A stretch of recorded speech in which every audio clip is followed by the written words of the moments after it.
Well, hello and welcome to Morning Brew on Hughes of the World. And I'm the Hughes and this is the world. Hurrah! Graham Hughes at your service. How you doing this morning? This jolly morning. We've got Martin Harrow in the chat. We've got Billy. We've got Sarah. We have got Miss Paula Thomas, person impersonator, Gallifreyan Wren. We've got Graham Haller in there as well. We've got, Francis Winrow straight in there with a £2 super chat. Thank you. Thank you. That's very kind of you. And who else have we got in here? We've got Diz. Diz is there. Hurrah! Hello, Diz. How you doing? And Billy Cash. Listen, if you'd like to join our beautiful friends, we call them the socialites, our group of socialites in the chat here. Even though we've rebranded the channel, my midlife crisis rebranding. We are. That's still got a little bit of the social. Still got a little bit of the social. We've got the Sunday night social. We've still got the socialites in the chat. But if you would like to join them, and you're sitting there lurking and thinking, I want to say something, and have Graham read it out and go off on a mad tangent because of what I wrote. All you need to do is hit the subscribe button and wait for a minute, and then you'll be able to join in with the chat. But don't be a troll. That's the only rule. Just don't be a troll. Don't come on there and go, vote this form. It's fine. We've got bots to do that. You don't need to do it. We've got bots. We have bots. Don't sweat it, baby. There's bots to do that job. Literally, it's a crazy thing to do. Do you know what I mean? It's like walking to Manchester when there's a bus or a car or a train or a hot air balloon. Do you know what I mean? And going, no, I'm going to walk. Or maybe run to Manchester. What is it, about 26.2 miles, is it? Do that in less than 2 hours now. Quite impressive, isn't it? You wait your entire life. You wait 47 years for someone to do a marathon in less than 2 hours, and then two do it. Two come along at once. Amazing stuff. Anyway, we'll talk about that later. I'm in quite a good mood this morning because I normally get up and go, stay in the fucking world, because there's lots of knobheads in charge of things. But wonderfully enough, the knobheads always manage to fuck it up. I remember many moons ago, they were going to build this cloud out of glass. It was a blob of glass that was going to be right next to the Three Graces down in Liverpool. Now, we have built some shite next to the Three Graces. One of the reasons why we lost our UNESCO World Heritage Site status, our listing, was because we built a load of shite, especially down by the pier head. But yeah, this particular thing, it was by an architect called Will Alsop. And they put these different designs to the public, and this was the one that came dead last because it was fucking horrific. It looked like just a big puff ball of bollocks, and it was all glass as well. I don't know if you know this, right? Because architects don't, right? You know, if you have glass, right, in all jaunty angles all over the place, right, there's something that becomes impossible: cleaning the motherfucker. It's bad enough having to blot out the sun, fucking sky scratchers that we have all over this stupid country these days, especially in Manchester. I mean, Manchester barely gets to see the sun as it is, and now they've built a load of really tall towers in the centre. So even on a sunny day, you ain't seeing the sun, motherfucker. It's behind a building. Anyway, I digress. And I remember talking to a friend of mine who at the time was in the Liverpool City Council, and I said, this is fucking awful. This is going to be shit. We're going to lose our UNESCO World Heritage Site status if we build this fucking thing, which we did in the end, with the other things that we bought. But that's getting away from the fact that it was horrible and everyone hated it. And he said to me, I always remember this. He said to me, don't worry, Graham. The incompetence of Liverpool City Council will mean that it never gets built. And I went, oh, thank fuck for that. And I'm feeling that way now. It's like the incompetence of Donald Trump has meant that his oil baron backers have been well and truly rogered up the fundament by the consequences of their own actions. And the dildo of consequences rarely appears lubed. So, here we are. Trump may have accidentally done something both very funny and world-saving. Like, this is we've had 30 fucking years of useless COP summits that were completely co-opted by the Saudi Arabians and by all the oil-producing states of OPEC, so that they never actually decided to do anything. The first time they actually put the word fossil fuels into anything that they wrote was about 3 years ago. And then the subsequent years, they're taking it out again. You know, and it's like, what are you meeting for? But Trump's done more than all of those meetings put together by his stupid, idiotic, holding hands and skipping through the fucking minefield with Benjamin Netanyahu and awakening the sleeping giant that is Iran and making Iran realize, oh shit, actually, do you know what we need to do? We just need to control the Strait of Hormuz. That's all we need to do. We just twiddle these dials and suddenly we're in charge of the fucking world economy. And Trump went, here you go, Iran. You're not doing what I want you to do, so I'm going to give you a gift. What's the gift? What's the gift, Donny? It's control of the world's economy. What? Okay. Fine. Jesus Christ. Now, look, I'm not belittling the horrific tragedies that have happened in Iran and in Lebanon caused by the warmongering fuck pigs of America and Israel, the people in charge, these criminals in charge who should spend the rest of their days in a jail cell. But, Benjamin Netanyahu and Donald Trump, in their infinite wisdom, have decided that another war in the Middle East, because we don't have enough wars in the Middle East, we need some more. We need some more wars in the Middle East, because the people who live there don't deserve to live in, peace and harmony. They need to be at war all the time against someone or something going on. And they wanted... Trump and Netanyahu, they wanted dominance, they wanted control, they wanted geopolitical swagger, they wanted oil dominance, and the usual strongman theatre bullshit. Instead, they've triggered the biggest acceleration away from fossil fuels in human history. Just look on that for a moment. The biggest move worldwide away from the fossil fuels that are destroying the planet in human history. They wanted to save the old world, the old grimy, dirty, filthy, polluted old world, polluted air, polluted water, polluted soil. That's what they wanted. But it looks like they've accidentally buried it in the Marianas Trench. This is objectively hilarious, The oil barons back Trump to the hilt. The oil barons are the people who pay for all the fucking transphobia that you've seen over the last 10 years. So we don't talk about climate change because we're too busy going, oh, who's coming in my toilet? I don't want someone pissing in a cubicle, theoretically, in a toilet that I never use. Okay, why not? Well, they might have different genitals to me. Okay, what's the problem? Or they might have had bottom surgery and they might have exactly the same genitals as me. But they don't have large gametes. So take me back a moment here. Stay with me on this one. You have a problem with someone pissing in a toilet next to you, in a cubicle, in a locked cubicle, next to you, in a toilet that you don't use. So this is theoretical because of the size of their gametes. What drugs have you been taking?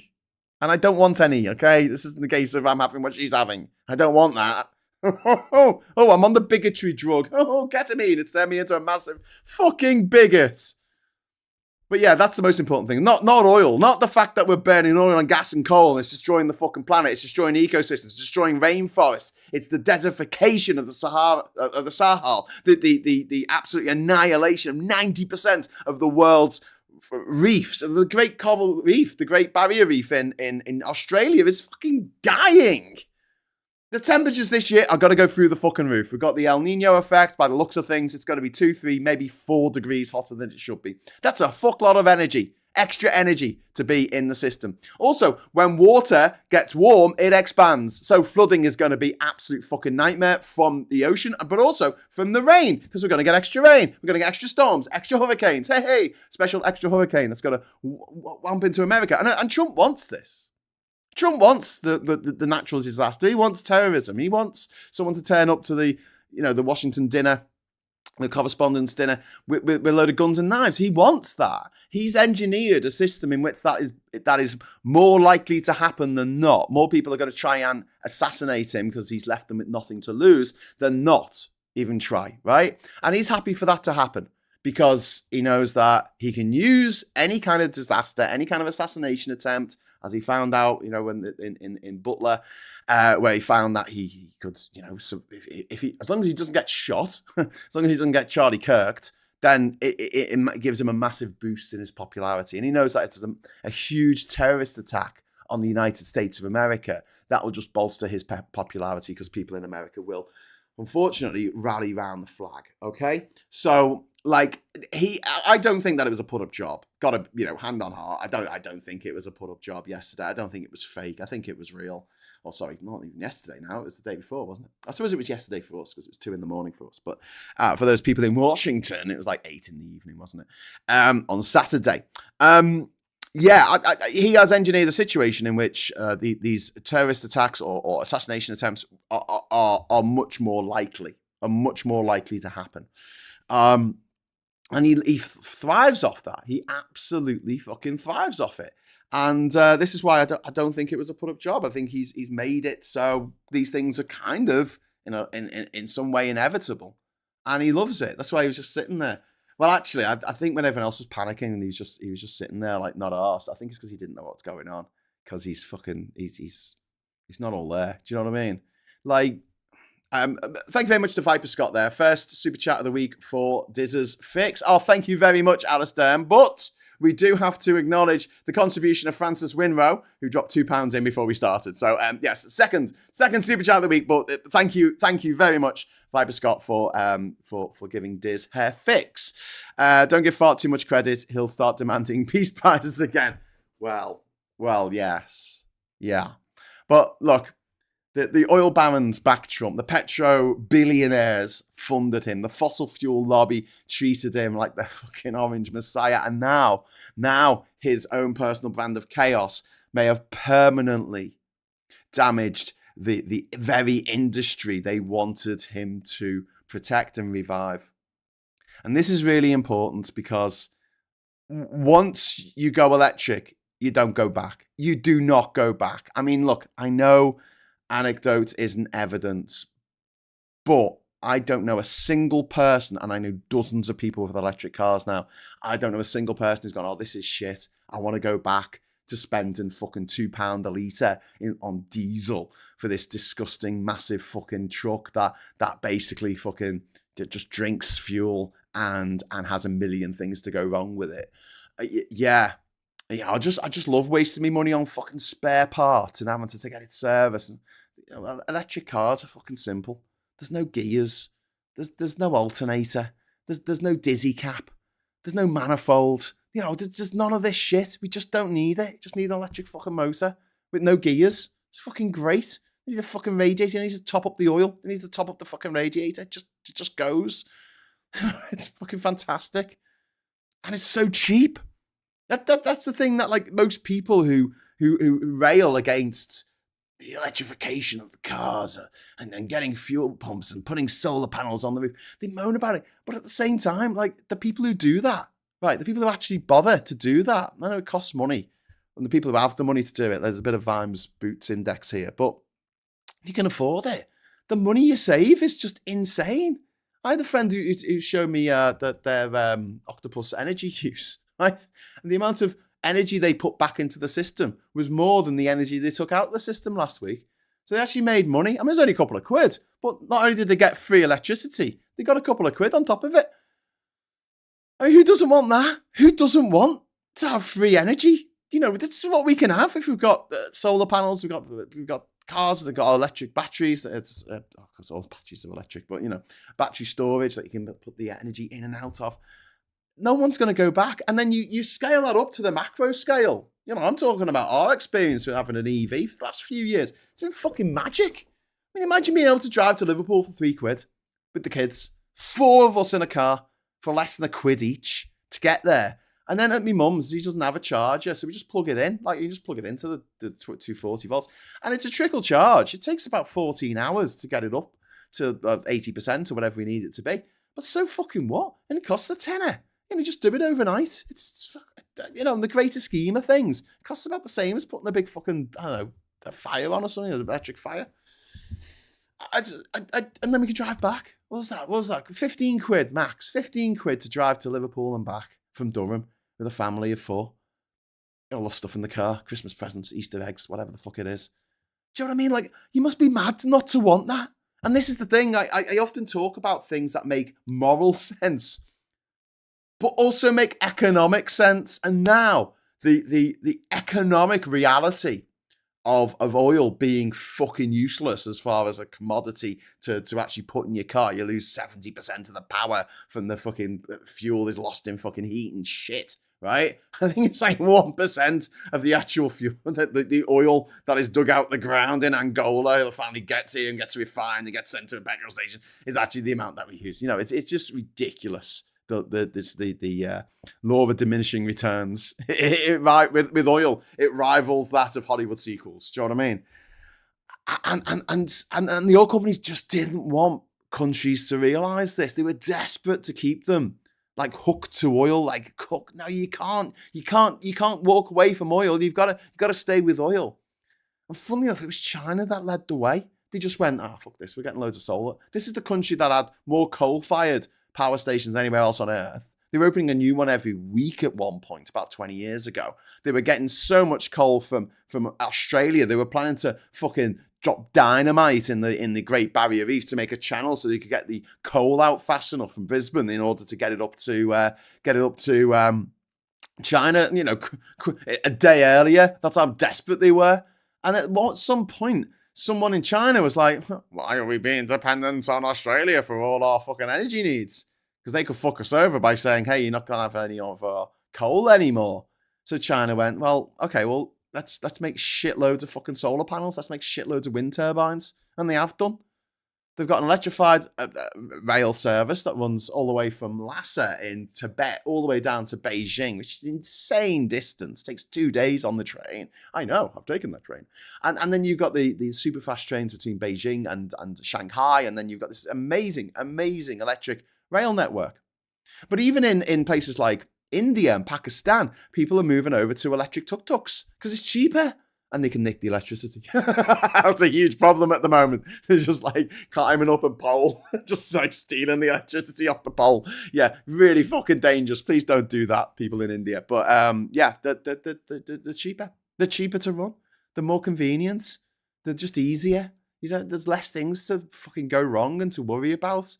So you've got China realizing this, you've got the tuk-tuk drivers of New Delhi realizing this, and slowly but surely you're getting people who are just, once they go electric, they just don't go back unless they absolutely have to. I know someone in the chat's going to go, well, my Uncle Barry had an electric car, he thought it was shit, so he went back to buying a fucking, a big petrol gas guzzling behemoth. But generally speaking, and we see this not just in my anecdotes of people that I know, but also in the data, it's showing that once people go over to electric cars, once people start thinking like they can heat the house electrically and it's cheaper to get electric in than it is to get gas in, which isn't the case at the moment in the UK. And the reason for that is because the price of electricity is still tied to the price of gas, and the price of gas, the unit energy is still very, very high. But hopefully we're moving some way to decoupling. I know there's a big hoo-ha couple of weeks ago where Rachel Reeves said, we're going to need to look at decoupling the price of gas from the rest of the energy mix. And everyone's like, yay! And then someone's obviously got on the phone to her and gone, hi, Rach, how you doing? How you doing? Yeah, you're right. Yeah, listen, don't do that. And she's gone, okay. Anyway, it's not just oil either. Most of the world's fertilizer travels through the Strait of Hormuz as it is made in the Middle East, says Ms. Paula Thomas. Yes, it is. And this will be a byproduct that we're going to have to start looking elsewhere for fertilizer. How do we do it? How do we get it? How do we stop it having to go through these bottlenecks? There's lots of bottlenecks around the world. This isn't the only one, but I think this is the most consequential one because there's no way around it. With the Panama Canal running out of water or the Suez Canal getting a ship stuck in it, there's a way around. I mean, it costs a fuckload more money, and it's really fucking dangerous to go around the Cape Horn. But the Cape of Good Hope, you'll be all right unless you run into a whale. But the Cape, I mean, the Tierra del Fuego region in the south of Chile is insane. Like, it is just like that water down there. It's like being in a washing machine. You're just like sloshing around like this because it's where the Atlantic meets the Pacific, and the Atlantic's sea level or ocean level is different to that of the Pacific. So you've got this step essentially. Nature's waterfall, but it doesn't quite work like that. And the water gets really churned up in that area. So it is quite dangerous, but there is an option. The Strait of Hormuz is a dead end. There's no way out of it. You've got to go through. If you've got oil in Kuwait or Bahrain or Qatar or Dubai, Abu Dhabi, the only way you can get that oil out in the volume that you need to, of course, yes, you can put it on trucks, and there is an oil pipeline that goes through Saudi Arabia to the Red Sea coast. Yeah, that exists, but the quantity that you can get on ships is quite phenomenal. This is why when they took a Venezuelan ship, didn't they? And they said, oh, it's got $100 million worth of oil on it. Just one ship, and there's hundreds of ships. Just think about how much money that is. Billions of dollars at any time worth of oil, worth of energy, sitting on these ships, moving around the ocean, burning bunker oil as they go. But yeah, so the Strait of Hormuz, about 20% of the global oil and gas passes through there. It's a tiny strip of water with planet-sized consequences, because every time there's a conflict involving Iran, or actually anytime there's a conflict in the Middle East, anytime there's a conflict, you saw this in Ukraine, the price of gas, the price of oil goes through the fucking roof because we can't control it, and people are getting sick of it. It's like building your entire fucking nation's food supply and making it go over one bridge that's controlled by gangsters. And you're like, oh my God, they shut the bridge. And you're like, yeah, because it's controlled by gangsters. Maybe we should think about building our own bridges, maybe. Maybe we should do that. I don't know. But there was the Fatih Birol from the International Energy Agency was interviewed by The Guardian. And his quote is quite brutal. Well, it was reported in The Guardian. I don't know if there's an interview with The Guardian. But his quote was brutal. He said, the vase is broken, meaning trust in fossil fuels as energy security has gone. Not weakened, not diminished, but gone. Like, it's gone. Like, the trust in oil has been blown up, just like all those fucking oil platforms and oil refineries that across Russia that have been targeted by Ukrainian drones in the last couple of months. Blown up. Yeah, we've got another super chat come in from Urine Infectinov. Thank you. While I do agree Trump has engineered the situation from a security standpoint, it was an absolute farce. Yeah, the guy who did it, the guy who turned up with all the guns and knives, and look, I don't think he was fake. I think he's a real person who really fucking hates Trump. And he wrote he was really surprised at the lack of Secret Service, that the rooms weren't bugged, there weren't CCTV everywhere. Do you know what I mean? And then to me, that I think that, like, that there are people in the Washington establishment that would rather Trump kind of fucked off now. Like in the same way that Hitler's own officers tried to assassinate Hitler. Yeah, because they realized he was a bit shit at running a war. So much so that, obviously, the famous story about D-Day, they didn't want to wake the Führer, so no decision was made till too late, till the Allies had basically taken the beaches in Normandy and dropped parachuters behind enemy lines, and basically taken that, got that foothold in Normandy, which would allow them then to march on through France, through Belgium, through the Netherlands, into Germany, and just get all the way to the fucking Eagle's Nest via Berlin. But yeah, I do think that there's a chance, an outside chance, but not, the net probability is not zero. The probability is not zero that his own security forces are like, let's do a half-assed job, because you never know. But yeah, SG, thank you very much. Before they backtracked, Indonesia said they were thinking of charging a toll for the Malacca Straits being inspired by Iran. Brilliant. Yeah, the Malacca Straits go between Peninsular Malaysia and Sumatra. And it's known for having pirates. There's a lot of piracy that goes on there. Historically, it's a high-risk area for piracy, along with, at one time, the entire bloody Indian Ocean, well, half of the Indian Ocean pretty much, with the Somali pirate situation there, and also around Nigeria was pretty bad for piracy for a while. But the interesting thing is the Straits of Malacca, their pirates would come on board and steal stuff off the ship, whereas the pirates of Somalia 15 years ago, they would take the ship they would take the ship and hold it hostage, the entire ship and all the crew on board. And they realized they could make more money doing that than trying to go through all the process of getting the containers off the ship, or breaking into containers and seeing what's in there, which they decided there was a bit too much hard work. But being on these ships, right, being on these cargo ships, it's not always plain sailing. Obviously, they have to deal with the weather and the threat, the constant threat of being boarded, pirates coming on board or whatever. You've got to keep a sort of vigilance at all time. But also, I mean, if you are working for Maersk, for instance, you can't drink. You can't drink for 6 months while you're under contract at Maersk. You cannot drink for 6 months, even at the boat's in port, which is like fucking just cray. Just but that's the job. That's the job, and it's why hardly any British people go into the merchant navy.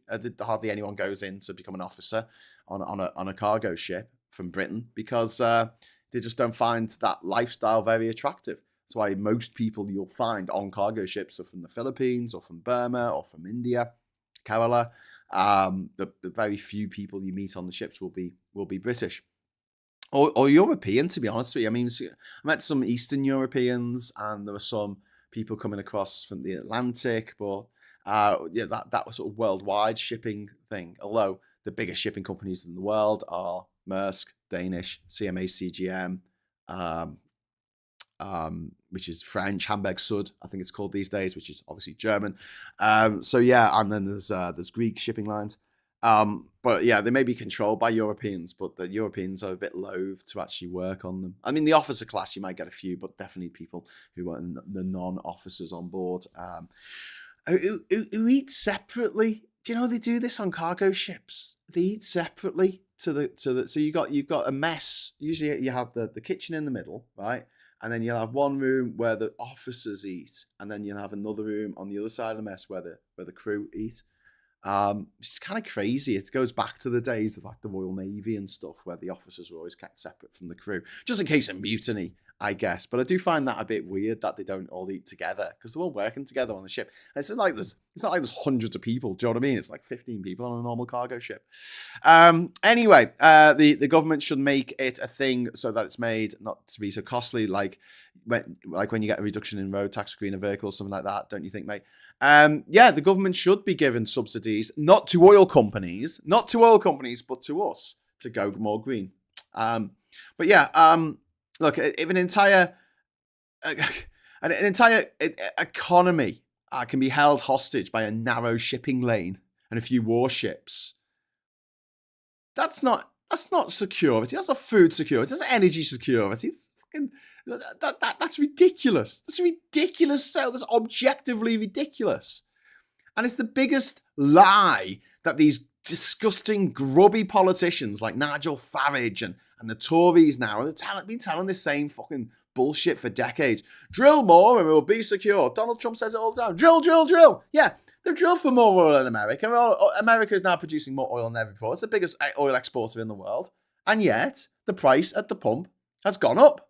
Why? Because oil is traded globally. It's globally priced. Gas is globally priced. You do not control the market because you drilled a bit of oil off the coast of fucking Aberdeen. It's going to make no difference whatsoever because you pay whatever the going rate is for the world. If the UK doesn't want to pay, wants to pay a little bit less, the oil giant who owns that fucking oil that they got, they paid the British government a bit of money to say, can we drill this oil? The British government say, all right then, and gives them an oil license, and then they drill the oil. And they go, do you want to buy this at the normal price that we charge everyone else? And we go, no, we don't want to pay. We want a discount. And they go, okay, we'll sell it to someone else then. You know, the UK could cover itself in oil rigs, an oil rig on every fucking street, on every fucking, in everyone's back garden. And it wouldn't reduce the price of fucking wholesale oil by a single penny. They understand this, by the way. Nigel Farage is talking about reopening coal mines in South Wales. I mean,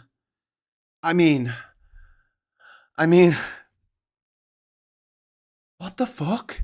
What the fuck is wrong with these people? Like, oh, we'll reopen the coal mines. No, you won't. No, you fucking won't. What festival? Right, most of them are flooded or filled with fucking concrete. So you just won't, right? But even if you did, Who wants to do those fucking jobs? Nobody. And technology's changed in recent years. It's not like the days when you'd have like 100 men cramming into a little fucking tiny nightmare of an elevator shaft and slowly descending into the bowels of hell to work up to their neck in filthy, freezing water all day and chipping away at the coal face. That doesn't happen anymore. It's all done by fucking, some engineers and some fucking robots. It's going to take no jobs. And who's going to buy the fucking oil? We don't have any coal fucking fired energy plants anymore. We closed them all down. We've got to... And why would you make human beings do that? Nigel Farage isn't going to dig for oil. His children aren't going to dig for oil. They're going to be living it up in their fucking stately home with his fucking Coots bank account and his private jet. It's always for the people, innit?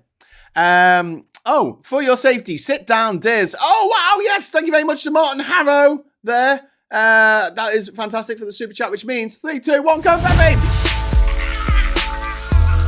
Woo! Exciting stuff this morning, this Monday morning, 27th of April, 2024. Thank you everyone who dropped a super chat in. We got the confetti. I'm going to start another goal. Maybe we'll get more confetti. I don't know. What's that smell? Graham mentioned Froggy again. Ooh, frog face Farage. The Natterjack toad reflected in a doorknob. Graham, you missed my original message. I was saying if we can convert buses to EV, we should make an incentive scheme to convert your favourite car to EV.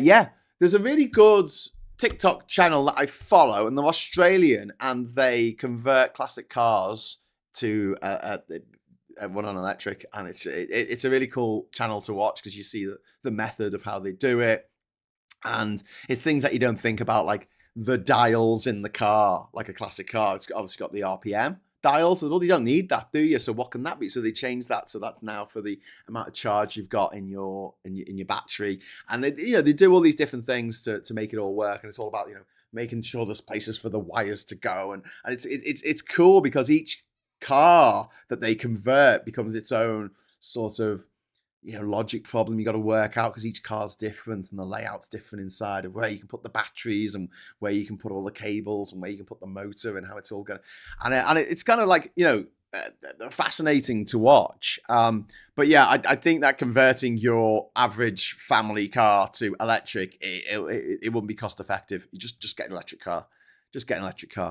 and the wonderful thing now with the improvements in battery technology is we're seeing batteries now that have got no cobalt in it, no coltan, no nickel in it, no toxic chemicals in it at all, and they last for at least 20 years now. The manufacturers are giving 8-year warranties. We talked about this last week, wasn't I? They're giving 8-year warranties. So if they think it's going to last, if they're giving you an 8-year warranty on a battery, they think it's going to last at least twice that. So up to 20 years. So there's going to be cases of the cars literally rusting around the battery. And then you can take those batteries. They don't need to go to landfill. You can break them open, take out the chemicals from inside and recycle those chemicals and use them again. So it's a win-win. It's an absolute win-win. And the arguments that people use against EVs are becoming really, really tired now. They say they're too heavy, which is bullshit, especially when loads of people drive around in big gas-guzzling SUVs all the time, which are just as fucking heavy, if not heavier. They say that they burst into flames. There's no evidence for that. More so than petrol cars burst into flames. And they say, well, they're more likely to they burn at a higher temperature. Yes, that is true. They do burn at higher temperature, and they're harder to put out. They take more water to put out an electric fire in a car than it does for a petrol car. But at the same time, you're not as likely to be in, if your car goes on fire, and you get out of it, obviously. But having to put explosive petrol into your car, every day, is fucking dangerous. It is insanely dangerous, People smoking, My dad used to go mad at people coming into his carburetor shop with a cigarette. He's like, what the fuck is wrong with you? And they'd be like, that'd be like the first thing he'll say to them. And they'll be like, what? He goes, we're surrounding petrol in here and you're smoking a cigarette. What the fuck is wrong? Yeah. Anyway, Miss Paula Thomas, £10 super chat. Most of the manufacturing factories I visited had separate dining rooms for senior management and workers. One particular site had 3 levels of dining rooms. Wow, separate dining rooms for senior management and workers. Yeah, so there's no mingling. There's no eye contact, and that is weird, isn't it? Trying to keep the officer class separate, the managerial class separate from the hoi polloi.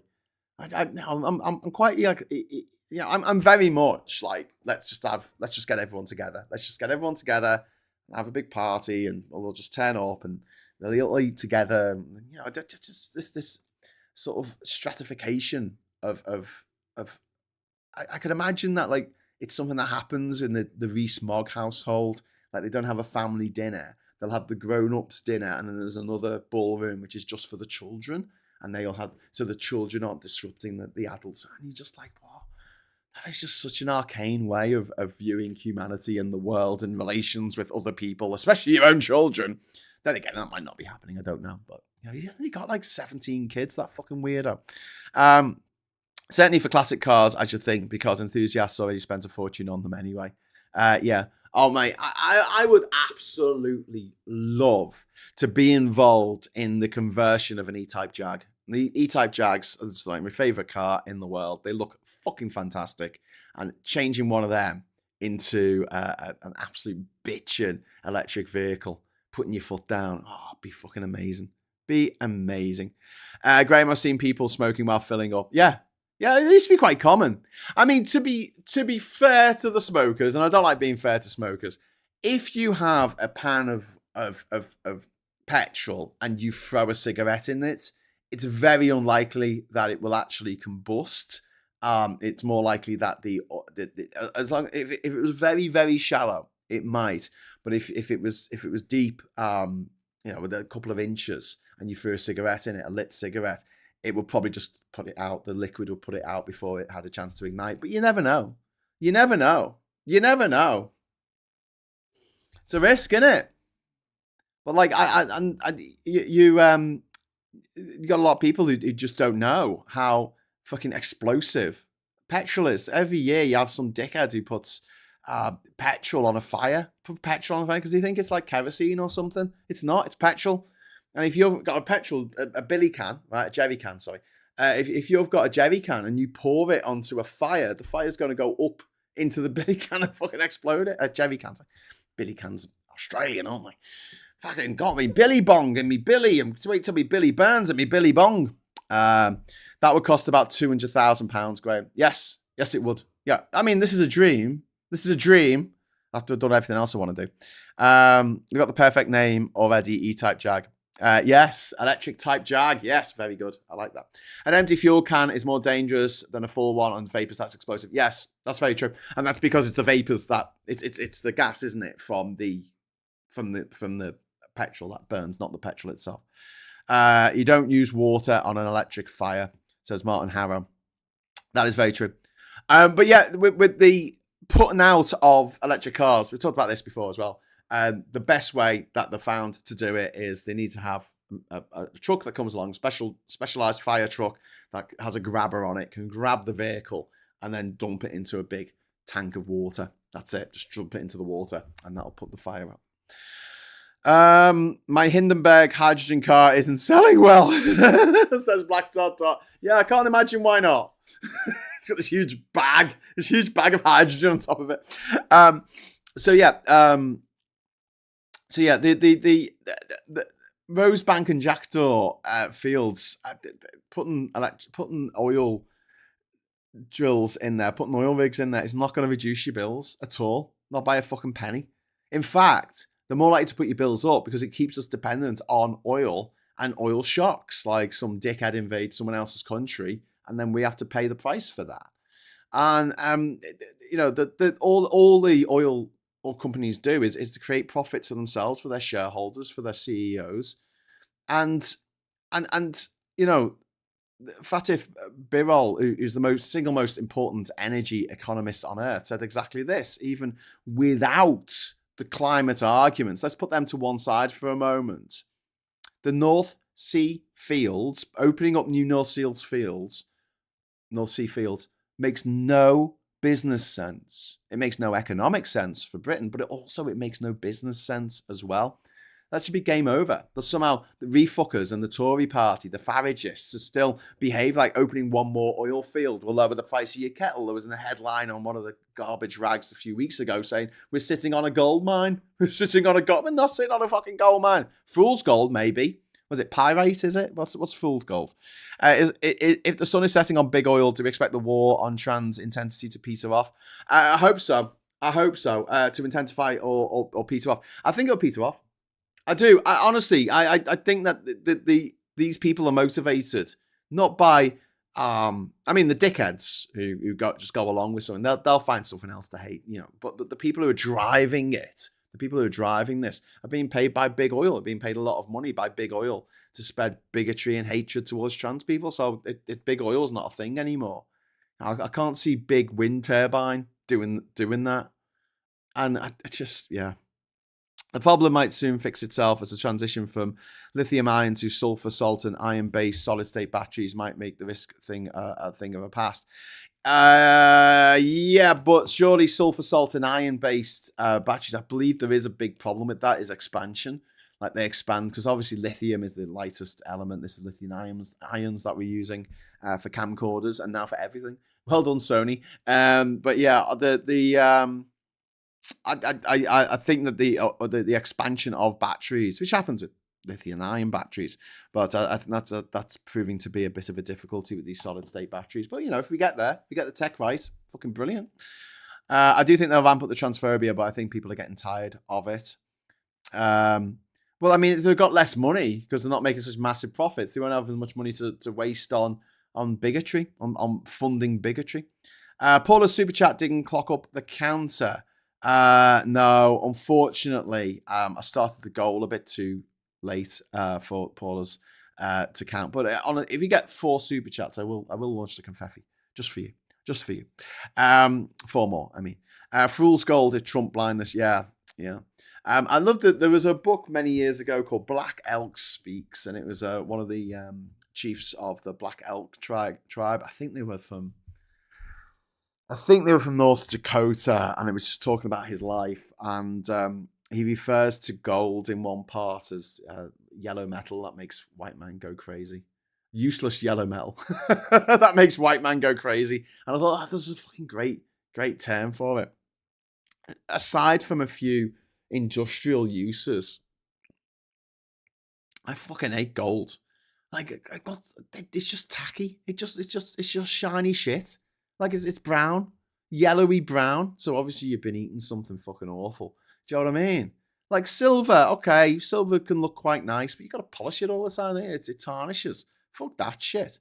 And people just buy it because it's a social status thing, and the tackiest, fucking most yellowest, fucking brownest gold that they've put all over the White House. It's just a dictator chic. It's just horrible. It's just tasteless. Absolutely fucking tasteless. Charging you at the wall. It's almost as bad as fucking diamonds. Like, fuck diamonds. Fuck De Beers. You got to buy a diamond if you got to propose to someone. I got an idea. Don't propose to anyone then. But, if you can tell the difference, right, as a non-expert between a manufactured artificial diamond and a real diamond, I'll give you the money myself.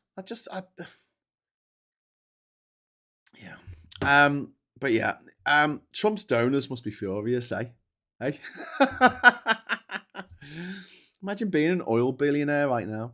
Spend years funding climate denial, transphobia, backing Trump, fighting EVs, fighting public transport, fighting high-speed rail, mocking renewables, buying politicians all over the world, buying newspapers, buying think tanks.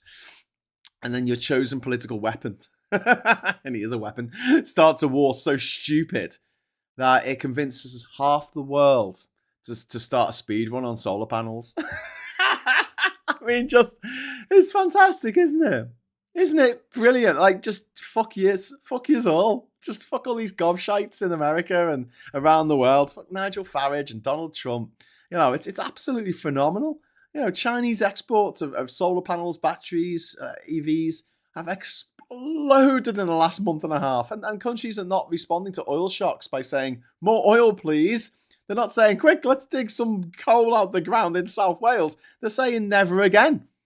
This is the key shift. They're looking at this situation and going, fuck, this is the second time it's happened in a few years. It happened when Russia invaded Ukraine, and now it's happened when Israel and US started bombing the shit out of Iran.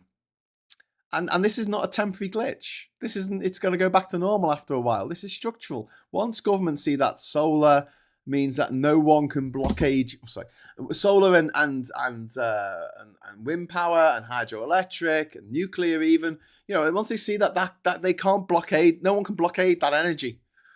No one can block the sun out. Well, I suppose modern architects can, because they love blocking out the sun because they're fucking weird like that. But they like to live in a shipping container that's on the side of a mountain of side of a hill. Sorry, we don't really have mountains in the UK, do we?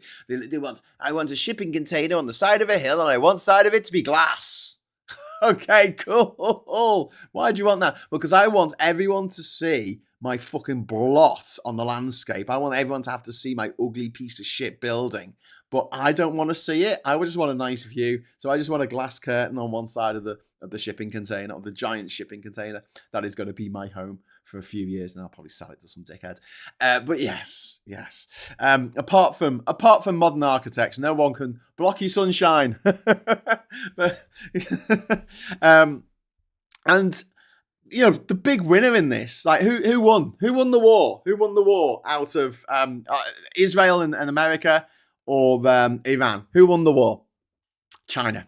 China won the war because Trump has handed Beijing this economic gift at a time when China wasn't doing that well. China was having these problems at home. Obviously, there's a huge, is it the Evergrande scandal that's going on, and it's really bad, and it's going to plunge the government into debt and all this kind of stuff. But China dominates solar panel productions, battery storage, EV production, and wind turbine manufacturing. And so every country trying to escape fossil fuel dependency is now buying Chinese infrastructure. Trump wanted to weaken China. And instead, he's helped tell China into the global landlord of energy transition. What strategic genius this man has? It's a fucking dickhead. The law of unintended consequences, perfect example of political stupidity creating the absolute opposite result of what they wanted. They wanted more control. They got less dependence on oil. They wanted Western energy dominance, and they got faster adoption of renewal than at any time. Faster adoption of renewables than any time in human history. I mean, what the fuck? They wanted to revive the fossil fuel industry, and they've got now the beginning of the end of fossil fuels. This is it. They're not coming back. There's at least a quarter of the world's countries who are like, right, we're all going to go for renewables now. Fuck you all. And other countries are just going to follow. Because they're going to sit there and watch their neighbours laughing about the fact that they've got free fucking electricity and they can drive 1,000 miles in any fucking given direction for pennies. And they're going to be looking and going, why are we paying £1,700 a year for our energy bills? What? Why does it cost us 150 quid to go to fucking London in the car? What's going on? This is the beginning of the end of fossil fuels. It really is. And yeah, this is how empires collapse. Not through invasion, but from rot within, from within, from arrogance, from overstepping the mark, from greed. So fossil fuels, the American Empire, the British Empire, the Roman Empire. If you look at one of the main factors in them, destroying themselves, it's greed. The people in charge decided that nothing was ever enough. Enough.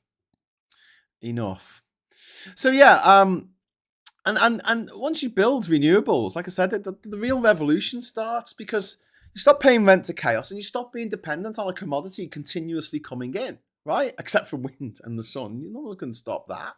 I mean, you might have a day that's a bit less windy, but with El Nino kicking off in the Pacific Ocean at the moment, I really don't think we're going to be short of wind over the summer. We'll have to wait and see. But wind and the sun. I mean, even in days where it's cloudy, I always top the batteries up. Like on my island, I've got six batteries. I've got 6 solar panels, and those batteries fill up in the morning. And if it's cloudy, it takes a little bit longer. But by 2:00 in the afternoon, They're floating on fucking Easy Street. They're fine. They're full. They're done. It, the amount of energy that you can create from solar panels now, especially if you're just running a house that doesn't need AC necessarily or doesn't need a heater, fucking brilliant. Bring it on. Bring it the fuck on. It's certainly the beginning of the end of something. Yeah, it does. But like, the point is that we can either remain tied to a commodity that we cannot control the price of, or we can set up these wind turbines, we can set up solar panels, which is dead cheap to do. Look at the cost of putting together a nuclear power station is astronomical. Whereas for a real fraction of the price, you can put out wind turbines in the North Sea, which will last 20, 30, maybe 40 years. And then the thing is, these wind turbines are made of steel. They're made of metal, usually. I know they're trying to make some wooden ones. Whether they work or not is another matter. But, making these metal turbines, that metal's still going to be fine afterwards. You can melt it down and make another fucking thing, wind turbine. The stuff will still be good. I mean, obviously the cogs and everything, they won't. I guess they get clogged up after a while. They wear down. But I'm thinking, first of all, you think about wind turbines turning around all the time. Well, there's a lot of planes flying around that are like 30 years old. They're still fine. If something goes wrong with them, you just replace that part. But if something goes catastrophically wrong, it's struck by lightning or something and melts a bit, then you can take it away and put a new one in. Fairly cheaply. And here's another thing, right? You put all of your eggs in one basket. You have one oil refinery or an oil refinery. You have a power station, a gas power station, or an oil or a coal-fired power station. It's one target, isn't it? You only need like a one drone, one expertly flown drone, and it can fuck up your entire fucking refinery. Whereas, good luck trying to take out the wind turbines off the coast of Durham, County Durham. How are you going to do it? You'll need hundreds of drones. You'd need hundreds of them. Just the idea of it would be absolutely insane. Like the way you would try and take out that particular bit of energy infrastructure. Same with solar panels. Yeah, okay, you could drive a drone into a field and blow it up, right, and take out a few solar panels. You're going to take them all out? No fucking way. Unless, the amount of munitions you'll need in the drone will make the drone fucking... would just be a missile.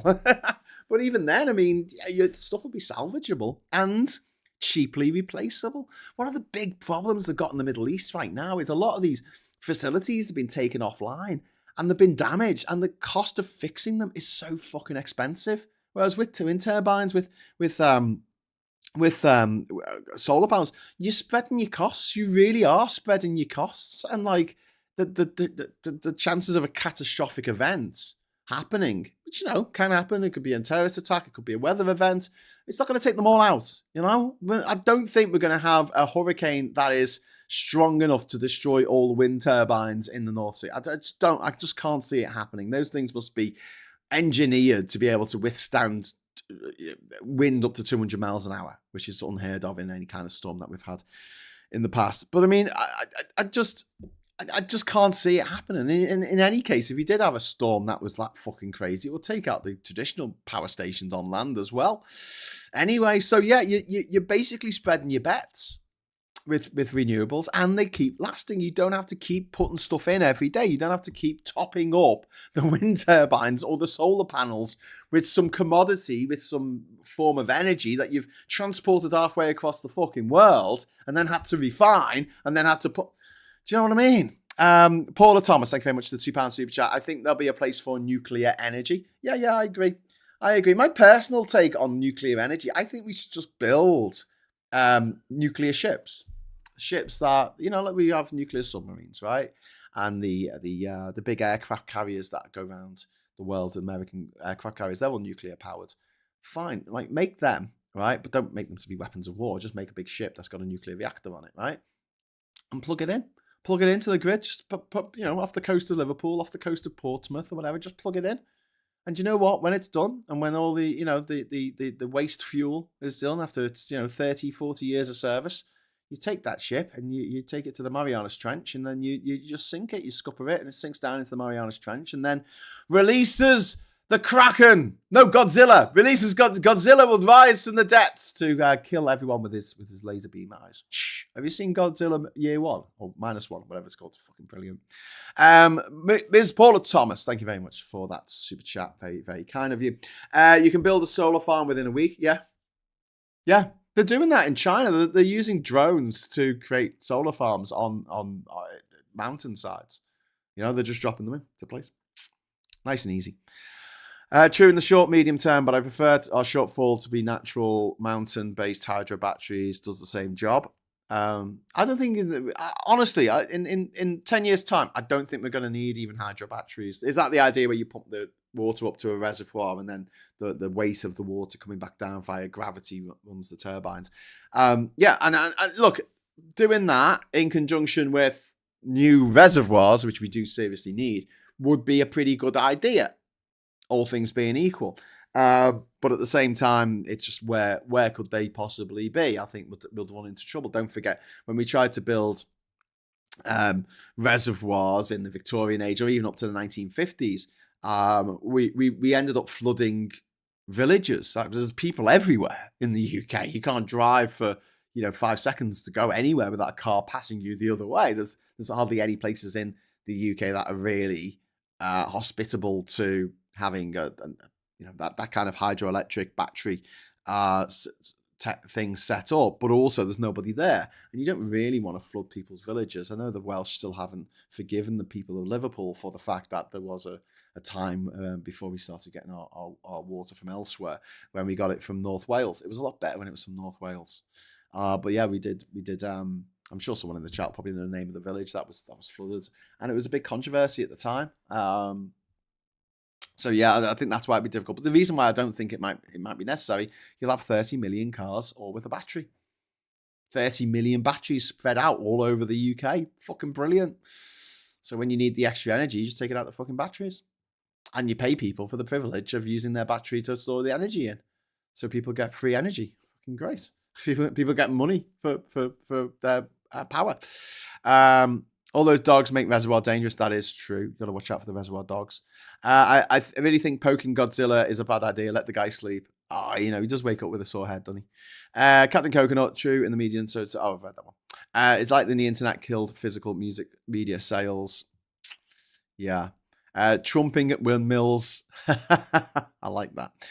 Ukraine has been blowing up Russian oil stuff for the last few years. So Russia has been selling oil at below market price, and China's been refining it and then selling the oil back to Russia at full price. China going down dollar. Yeah. But bum says there's two drums and a cymbal fell off a cliff. Bum.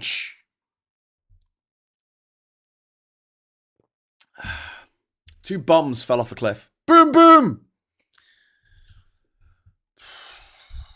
I'm here all week. Anyway, this is the real revolution, okay? Once you go renewable, you don't go back, okay? With oil and gas, you will keep buying forever. Whereas with solar and wind, you set it up, right? You build the asset, and then the fuel is free. You build the machinery, and then the fuel is free. Whereas with fuel, with fossil fuel, you have to build the machinery to move it around the world and to refine it, and then to get it into a petrol station and to pump it into your car, and then you've got to have the machinery of the car and all that, and you've got to buy the fuel. You buy all the machinery for the fuel, and you got to buy the fuel. The sun doesn't send you invoices. Do you know what I mean? And no one's going to invade their neighboring country for their fucking wind. It's just not going to happen. And this changes. This changes everything. And it's why the oil elites hate it so much, because decentralized energy means decentralized power in more ways than one. Power as in energy, but also power as in political power. And the oligarchs fucking hate that. Clin Salin. Sorry if I'm pronouncing that wrong. Reservoir. Yeah. Oh no, we got Drywearin and Trywearin. Trywearin. Is that the place in Wales that got flooded? We don't even use it anymore. But yeah, that's why I think it might be difficult. We do need new reservoirs, though. I think it may be part of the energy mix. It would be a good idea just as a contingent thing to have some of these batteries. Effectively, you're making a battery using water. So you just have the water down here, you pump it up to here, and then you let it go back down to there. And you pump it up when there's energy, and when there's no energy, it comes back down again. So you store the energy in the water. The UK government needs to cut the costs of linking power prices to gas, and what they're doing is too slow and not enough. Do you know what? QA Library, right? If you wanted to have a tagline, if you wanted to write a biography, right? I'm going to write this down actually. Of Labour in power from 2014 to 2019, 2024, sorry, to 2029. Too slow and not enough would be the title of it, wouldn't it? Too slow and not enough. Too slow and not enough. Yeah, perfect. EV charged and home. I actually ask an intelligent question and Nanny Chat takes offence. Sounds about right. Oh, sorry. Wasn't me, Gallifane, man. I didn't Nanny Chat you. Electric Mountain in Snowdonia is amazing. And yes, listen. The even military planners are now saying that national security is now a climate argument. Wind farms and distributed solar are harder to sabotage. They just are than giant fossil fuel plants, as we're seeing across the Middle East. These the Qataris are fucked because their biggest gas refinery, where they take natural gas, and they freeze it down to 200 degrees, minus 200 degrees, or whatever it is that they have to freeze it down to then ship it around the world. They've had to take that offline, and it might take months, could even take more than a year to get it back online now. A decentralized grid is more resilient, and Ukraine is proving this in real time. And Russia can bomb huge centralized infrastructure, but it's harder to bomb 10,000 smaller energy sources spread across the country. In fact, I'd just go as far to say it's fucking impossible. And so energy security, national security, is no longer separate from climate policy. The same conversation. And this is a huge political shift. This has happened in the last couple of months. And so the risk that people were worried about with prices going up for oil, they thought that it would push poorer countries towards coal. If alternatives are not financed quickly enough. Obviously, they can get coal from Argentina, they can get it from Australia, which don't have to go through the Strait of Hormuz. But solar is now cheaper than coal. And that's a crucial difference compared with previous crises when people have gone over to coal. They had coal-fired cars, didn't they? Didn't they have them during the war? They had like a big bag of coal gas or something above the car. You've seen those pictures, haven't you? I wasn't dreaming them. But yeah, this is the big crucial difference. The price of solar has come down so much. It's come down 90% in the last 15 years. Solar, from what it used to cost to what it costs now, 90%.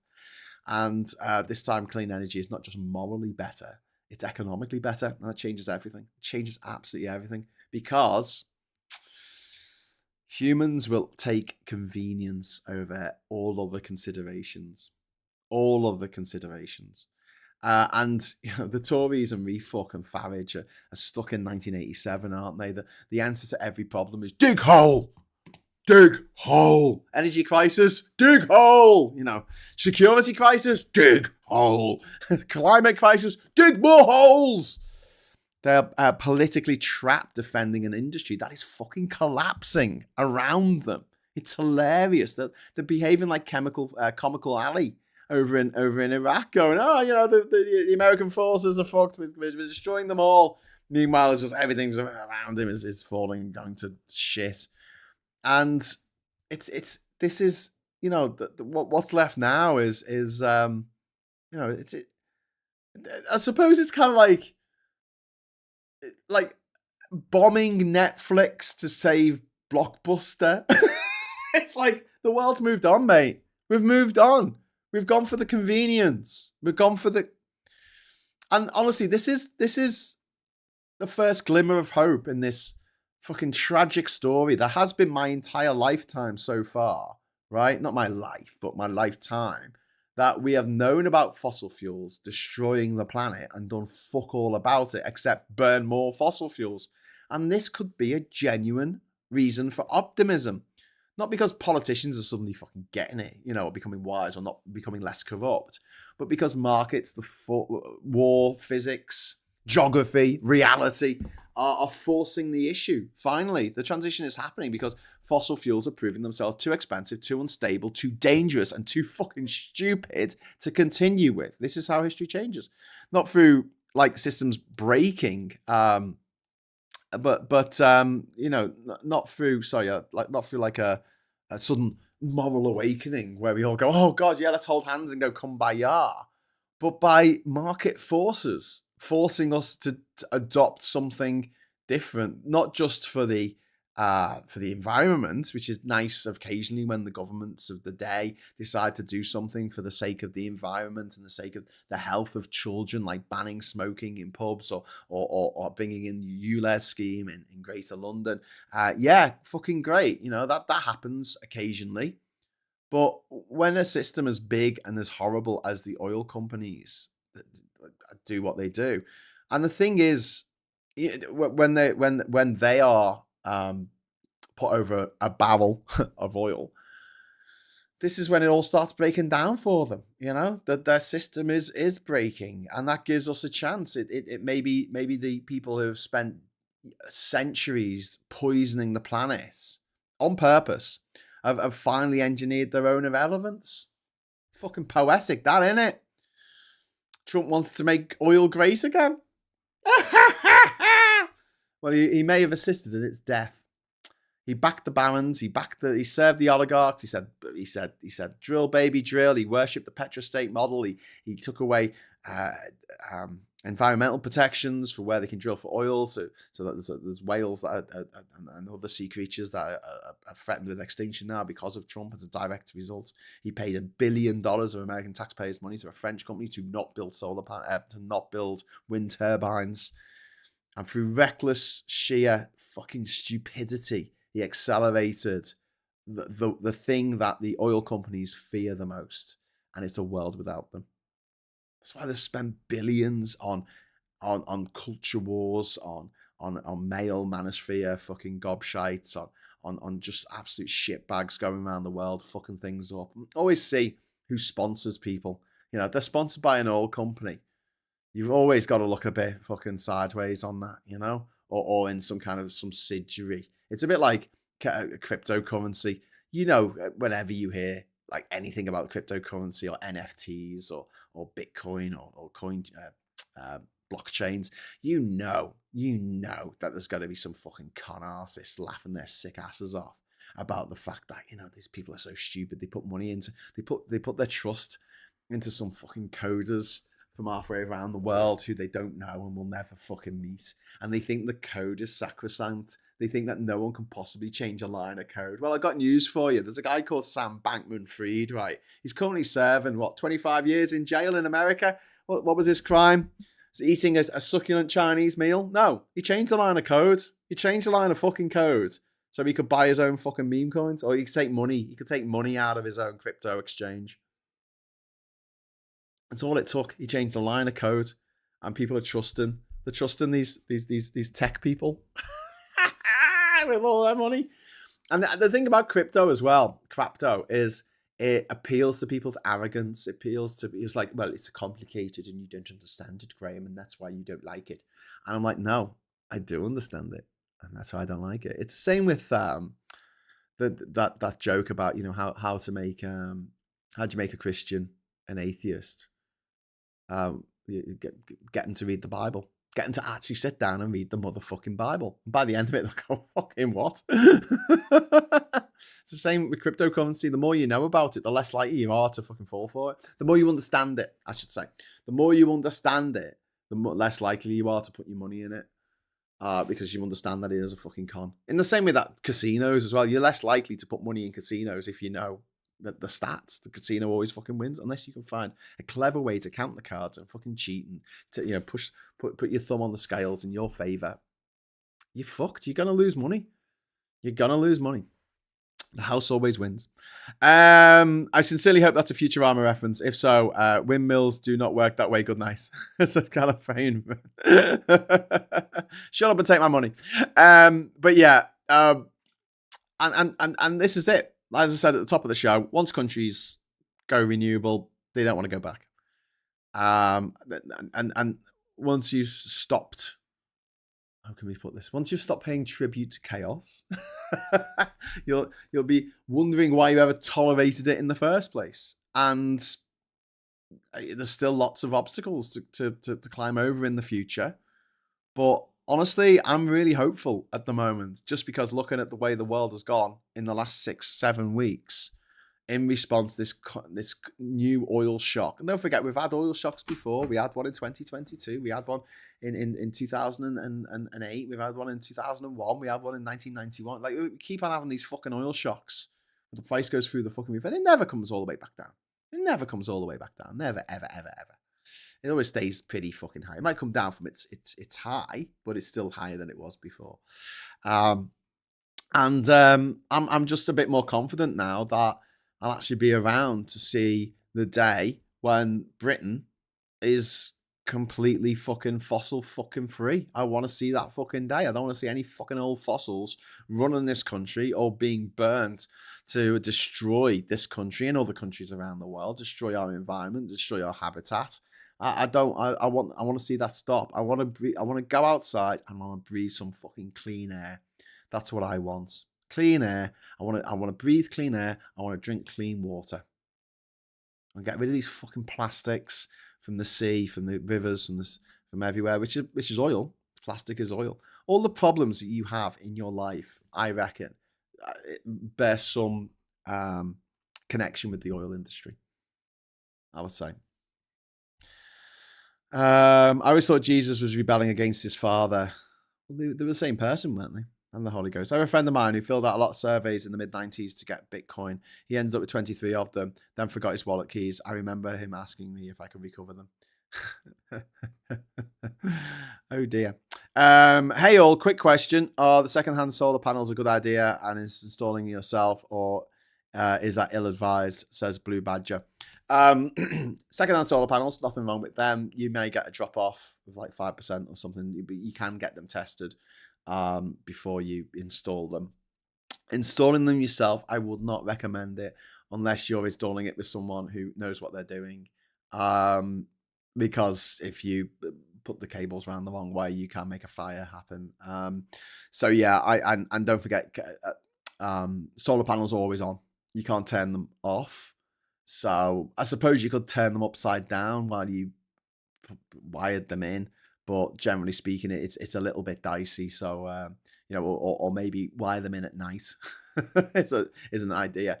But yeah, you can control the amount of power coming out of a solar panel, which is why you need a solar controller, which evens out the electricity to a nice 12 volt or 24 volt or 48 volts stream of energy going into your batteries, and depending on how your batteries are set up.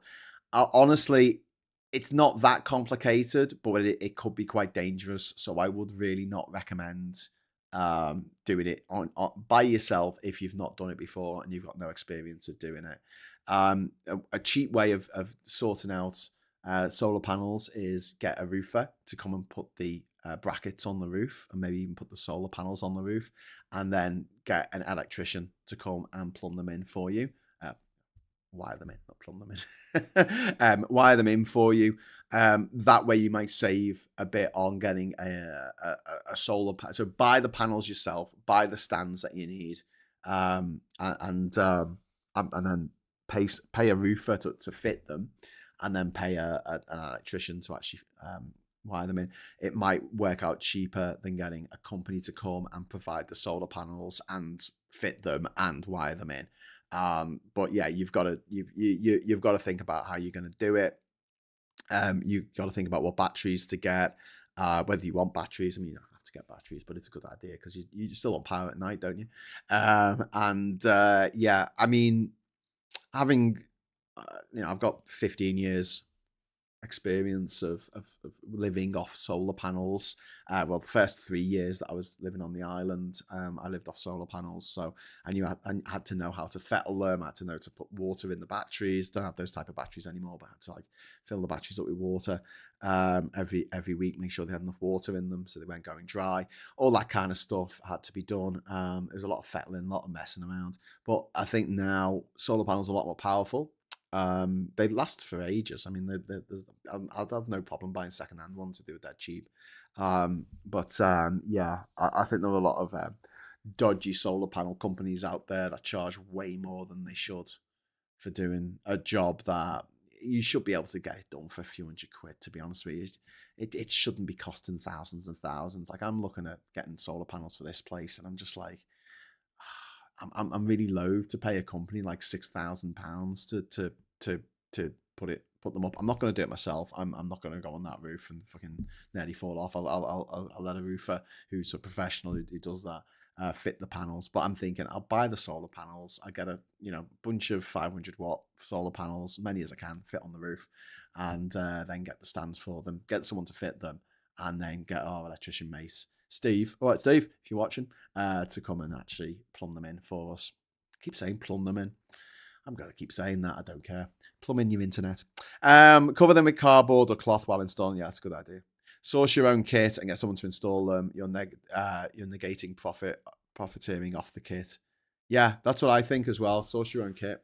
So you get them secondhand or I mean, they're pretty cheap to buy. You can get them. But do your research first. Make sure they're the right ones that you want. They're powerful. And yeah.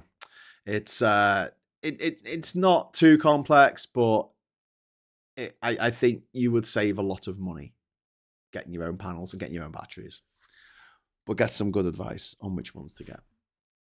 You would also need an inverter, some stuff like that connects to the main, so definitely not DIY. Yeah. Well, you need the solar controller that'll put it into the batteries and into and also to the main. So that's got to make sure that it's the correct voltage, and don't forget the DC. All solar panels are DC. Batteries are DC. That's not a problem. But then you need an inverter, as Paul has just said, to invert them to 220 volts AC. And you'll probably be able to get a decent solar controller these days for £500. I reckon you'll probably get a decent one. I don't know. I don't know what I've experienced in Panama paying over there, but you can probably get a decent one for about £500.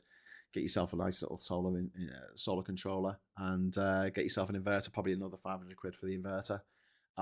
Solar panels. I mean, I've seen them so fucking cheap. I've seen them like a 500-watt panel for like $50 in Panama. I don't know if they'll be that cheap over here, but say they're £100 and you get 10 of them. Fuck it, just get 10 of them. So £2,000, and then it's just a fitting. Wires, cables. Need them as well. But yeah, I wouldn't do it yourself, especially if you're planning on connecting anything to the mains. Electricity, really, then do absolutely 100% get a professional in. I was looking at heating the garage with solar panels and a battery. It would take a week to charge them, and the heater would drain them in less than 2 hours. Yeah, that's the thing with solar panels. They're not very good for heating, especially with traditional heaters. You probably get away with it if you invested in a what they call the heat pump, a ground heat pump. But they're very expensive at the moment. Not much in the way of subsidies at the moment. I think the government's looking into it though. I was looking at heating the garage. I've read that one. The rats don't half snatch food. You never hand it treats on palms. They think my thumb is chicken or something. Well, they're rats. They'll eat anything. New Zealand has cancelled LNG plant. Good. Source your own kit and get someone to install them. Yeah, sorry. But yeah, I would not recommend installing it yourself in this country. Certainly not. One of the things that I can say when I'm in Panama is it's quite a low voltage kit that I've got over there. Also, it's 110 volts for their AC, so it's not as dangerous if you get shocked. And I got shocked a few times while I was changing the fucking wiring on the bathroom light. It's not as bad as getting shocked over here, which I have as well. But yeah, if you're going anywhere in Panama, I'm nowhere near the mains. I've got nothing to do with the mains. I'm not going into the mains electricity at all. I'm not going anywhere near that. And that's where I think you should really get the professionals in, definitely. Osark, got a heat pump already. Best investment I ever did. Yeah, see there, like that is a really good example of people who do something green, get an EV, get a heat pump, get solar panels, and they're like, oh my god. The only thing people say ever is like, why didn't I do this earlier? It's like getting a divorce. Is Ginger Island 120 or 220? It's 120. It's 120. Any rentals yet? No. I could do with a publicist. I could do with someone who could actually go, hey, why don't you disconnect from the outside world? And it's on Airbnb, but the last review I got was shit. So I don't think anyone's ever going to stay there ever again, to be honest with you. Until I get the title for the damn place, and then I can actually turn it into a commercial enterprise, which you can't do at the moment, or we'll sell it. Maybe I'll just sell it and then spend my money on you. You know, pay you back all those wonderful super chats you give me over the years. Thank you. I'm talking to all of you now. But yeah, I do feel a little bit guilty about sort of. It's kind of annoying because you spend a lot of time like doing something up, and then you're completely at the whims of whether people want to stay there or not. And yeah, especially on Airbnb, I guess people are just going to look at the first review and go, "Oh my god, there's not enough curtains, there's not enough cushions, there's no ladder to get on and off the boat." Ozark says, "Get a heat pump, people. I got the geothermal one, but even the air heat pumps are fantastic, especially for smaller houses."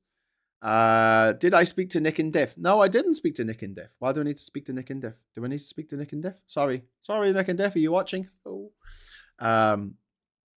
I'm planning to set up panels all over the south face of my home, but it looks like I could get balcony kits from Amazon. Yeah.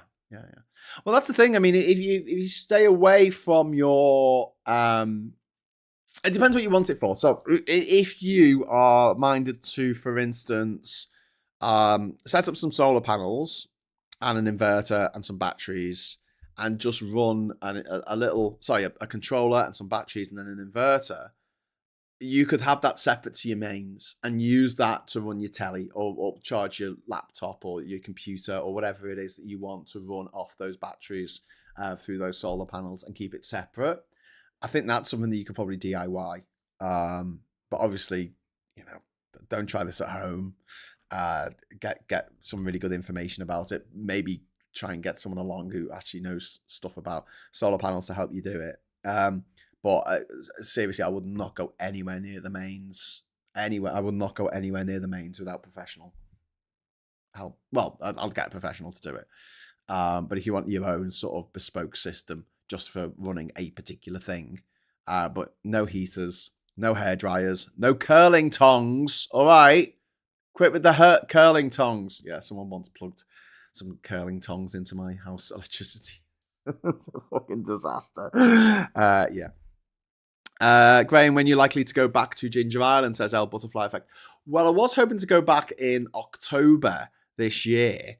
Hopefully then things will have grown. The banana plants, the banana trees that we've planted, the bamboo would have grown, the ginger plants that we've planted, the pineapple plants, all that other stuff. And I wanted to spend like a week just going around and getting more and more plants and things to just plant around the place, more trees.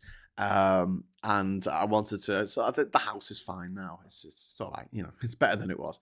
But yeah, I want the garden to look absolutely fucking gorgeous, because at the moment it when it's obviously I've got loads more soil there now, and it's looking a lot more. It's a lot better than it was.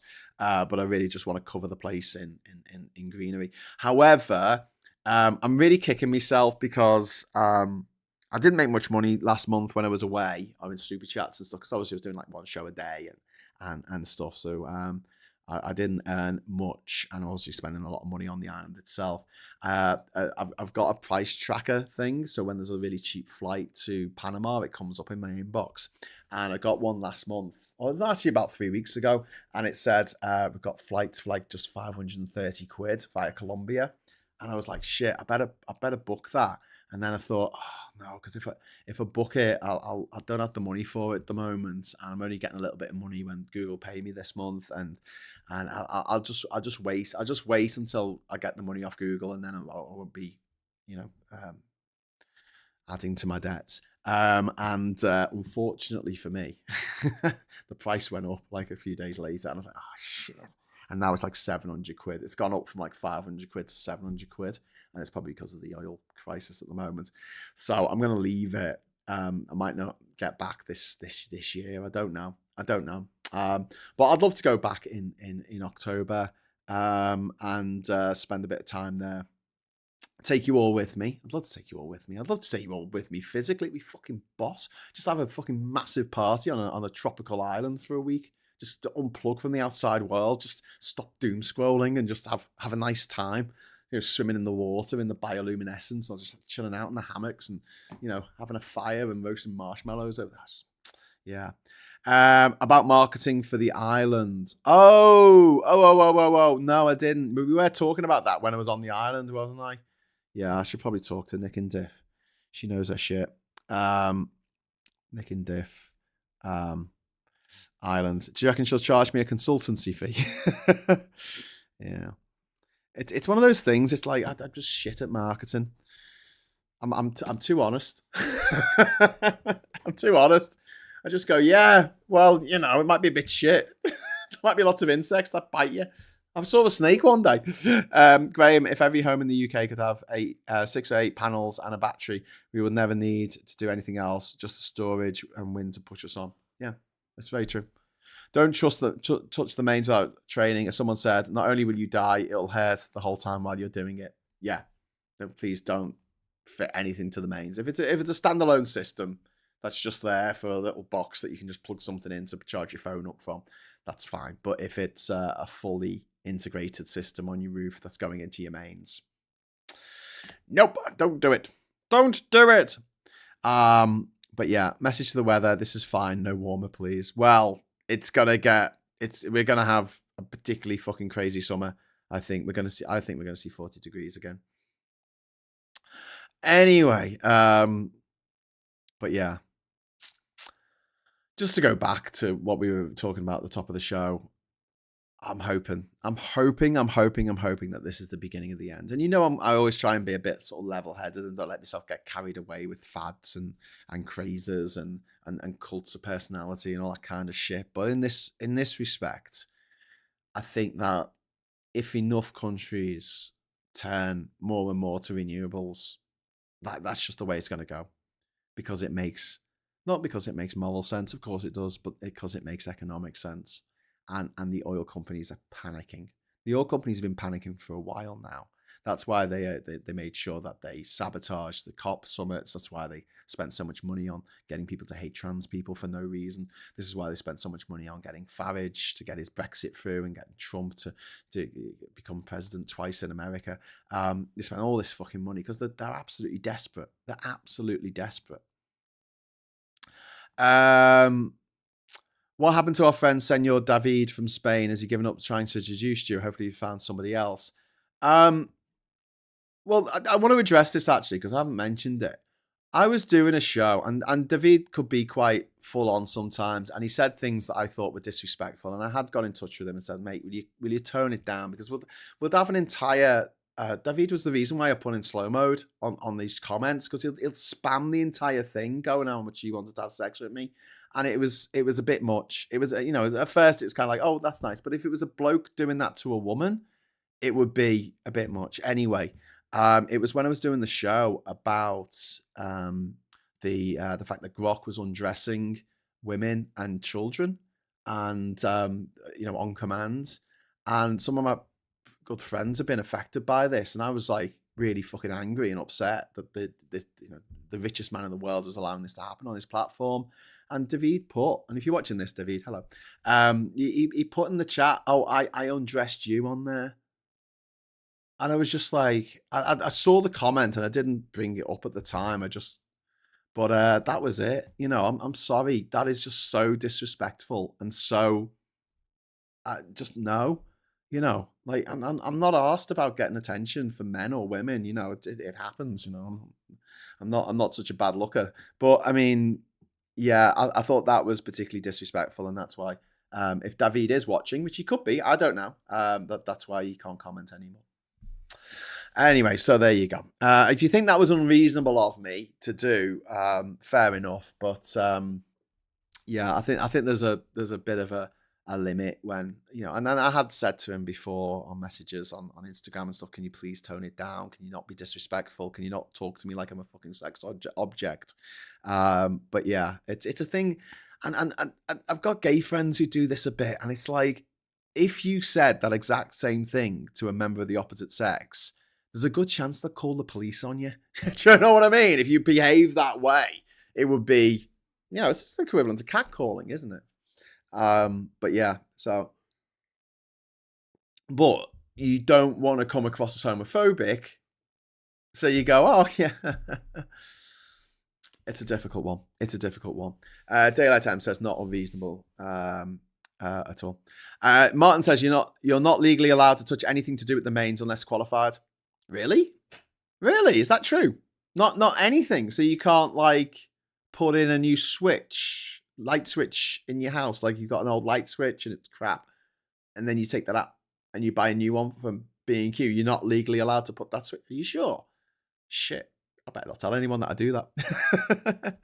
I think it's the hat. I wish I looked half as good as you in the hat as I do. I look like an awkward mushroom.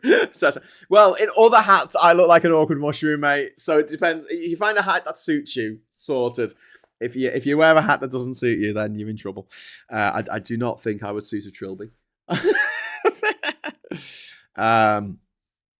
Andrew says quite correct. He's a bit over the top. Maybe he found therapy. Yeah, he didn't just do it to me, you know. He did it to other people who he followed, and I don't know if he thought he was being funny or affectionate or what, or that we'll appreciate it. But yeah, that particular one about the fucking grok thing, because it was something that I was clearly upset about, and I was doing a whole show about how disgusting it was that people were doing this to people, and how, like, why would you do that? Like, it's humiliating people on an epic level, and you know, I make a huge policy of like, nobody sees me without my clothes on. Nobody except my partner. That is it. That is and maybe my doctor now and again. But like, that's it. Do you know what I mean? Like, I'm sorry, but I don't want stuff of me on the internet. I don't want me with my shirt off or me, you know, I'm even loath to show me legs. And it's not that I've got bandy legs or none. It's just I just don't. I see that as my private sphere, and I don't want people interfering with that. So the idea that someone took a picture of me and then unclothed me using AI, which I hate at the best of times, it's like, yeah, it was a bit much. Anyway, so there you go. Yeah, same with gas. You can do it, but you need a qualified person to sign it off, even for a light switch. Oh my god. Okay, never knew that. This is like growing up in my dad's house where we would do everything himself, the electrics, everything. You can change switches like for like if you're competent enough, says Russ.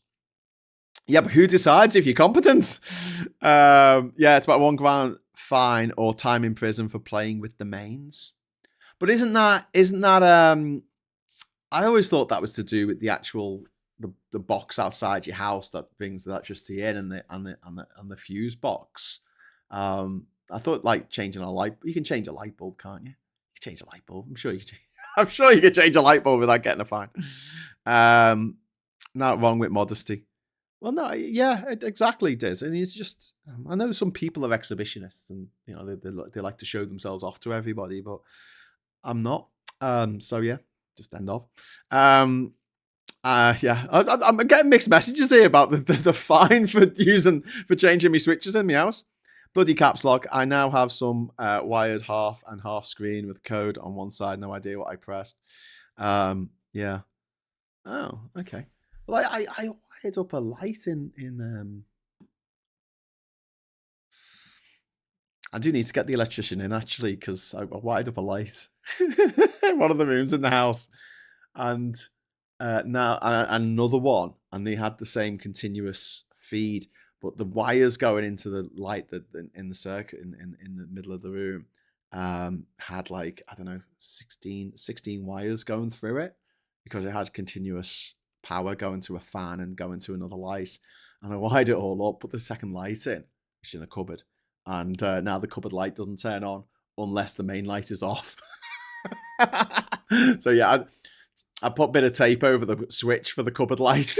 So don't use this. There you go. Well, life insurance probably won't pay out. Okay. I'll get the electrician in to have a look at that then. Bloody caps lock. Now I have wired. So I've read that one. Damn it, I'm so far behind. I had a call about the disciplinary, not me. I had to sit on last week. I had to need to write up my notes. Oh, write them up, Martin. DIYers can change switches and sockets, but not in bathrooms and kitchens. Oh my God, everyone's got a new rule. How many rules are there? Well, you can do this, but you can't do that. And you need to be wearing a hat, or you've got to have 1 foot on the floor, or you've got to be halfway up a ladder. Jesus Christ.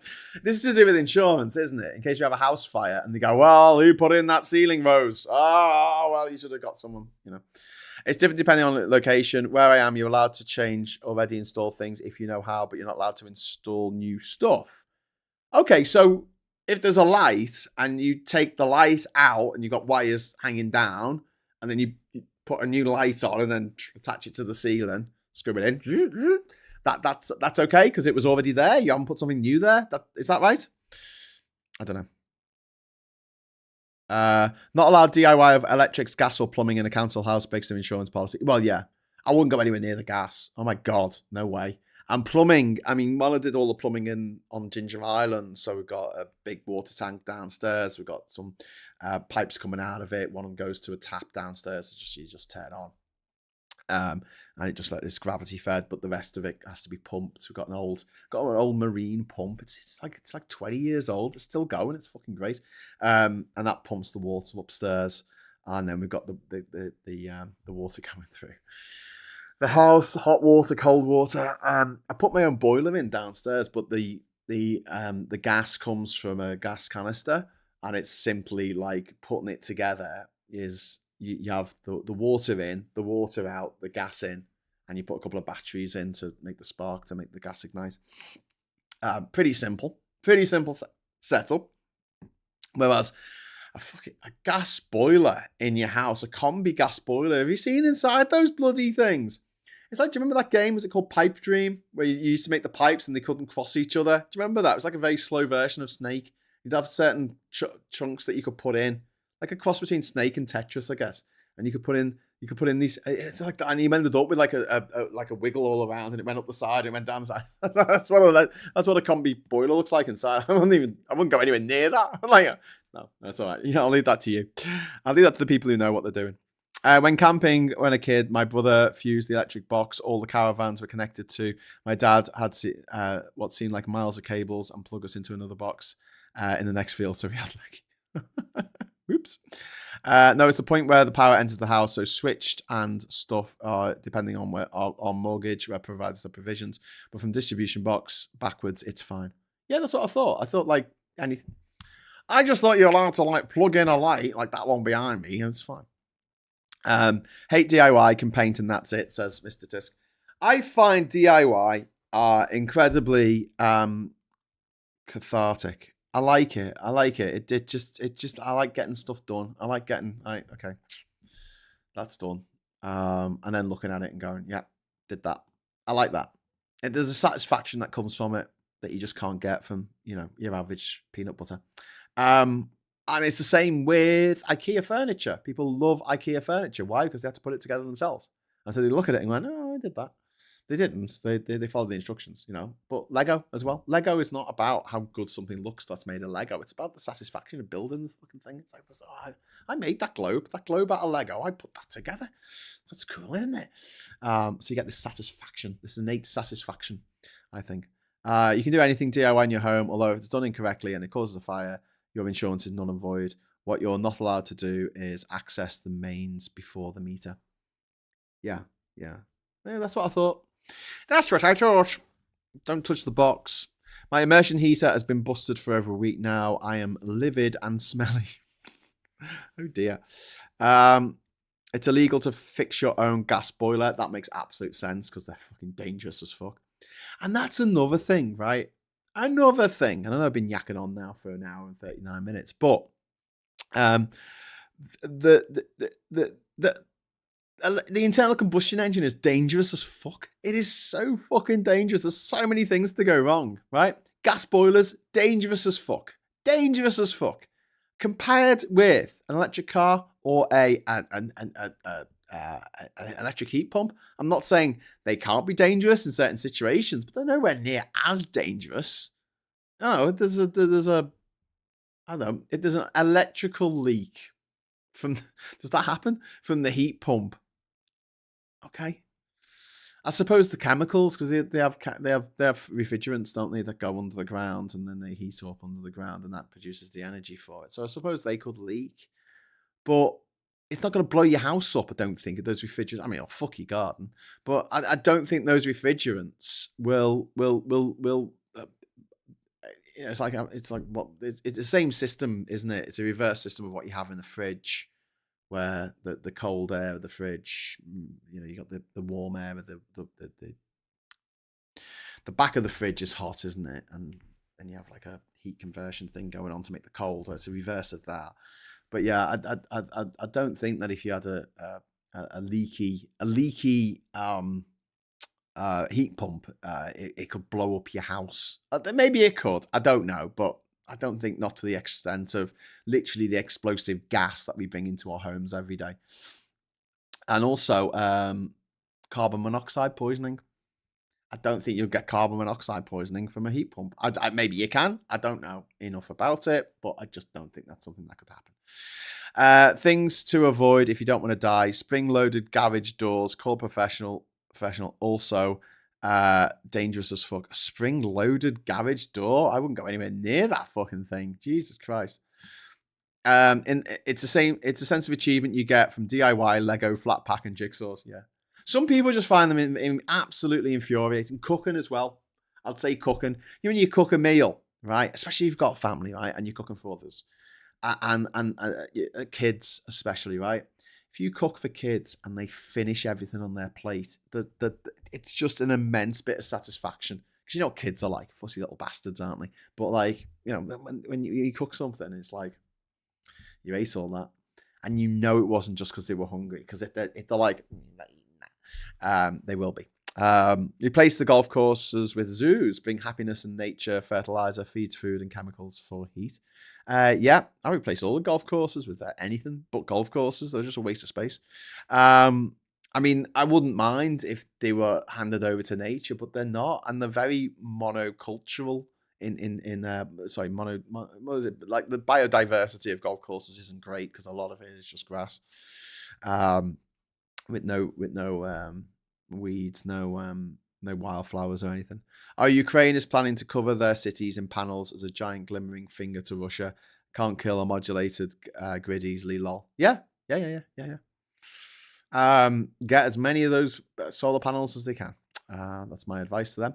Okay, let's go over to the papers. I'm going to wrap up at 11 o'clock this morning. So I'll go over now. We've got the Daily Mail here. King keeps calm and carries on. Palace plans modest adjustments to royal trip after third attempt on Trump's life, as Charles insists he will do his duty. I wouldn't bother, mate, because, Trump's a gobshite.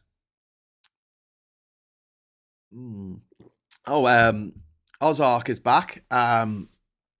Nothing in a heat pump can explode. The cold medium isn't healthy, but there's not a lot of it and it dissipates quickly. The electricity is the most dangerous thing in those things. Yeah.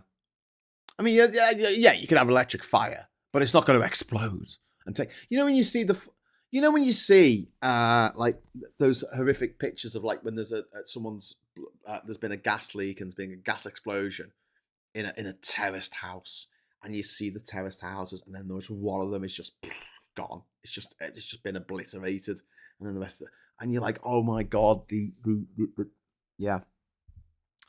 I think that in years to come, people will look back to today and go, what, you used to put explosive liquid in your car? You used to have explosive gas piped into your house 24/7. You used to smoke cigarettes and have this potentially, thing that would burn your house down. You'd be sitting in bed with the thing that would burn your house down. It's like, what the fuck were people thinking? It's a bit like now when we look back at, buildings don't need to be cleaned as much anymore. But you look at the Liver building at the beginning of the Liver Birds, the TV show in the 70s, completely black. It's completely suttered all over. That's just pollution. Absolute fucking pollution. My dad doing DIY was dangerous. He once drilled into a gas pipe when putting up a shelf and then used a lighter to find the leak. Oh my God. We have to cook 3 meals because the kids won't eat what we eat and not the same as each other. When I was little, you ate what you were given. Yeah. So, Martin, imagine you make a meal and everyone eats it. I mean, come on, there's satisfaction to be taken from that. I can only imagine what the Smash aliens would make of the Earth in the last century. Not enough Smash. I fucking love Smash when I was a kid.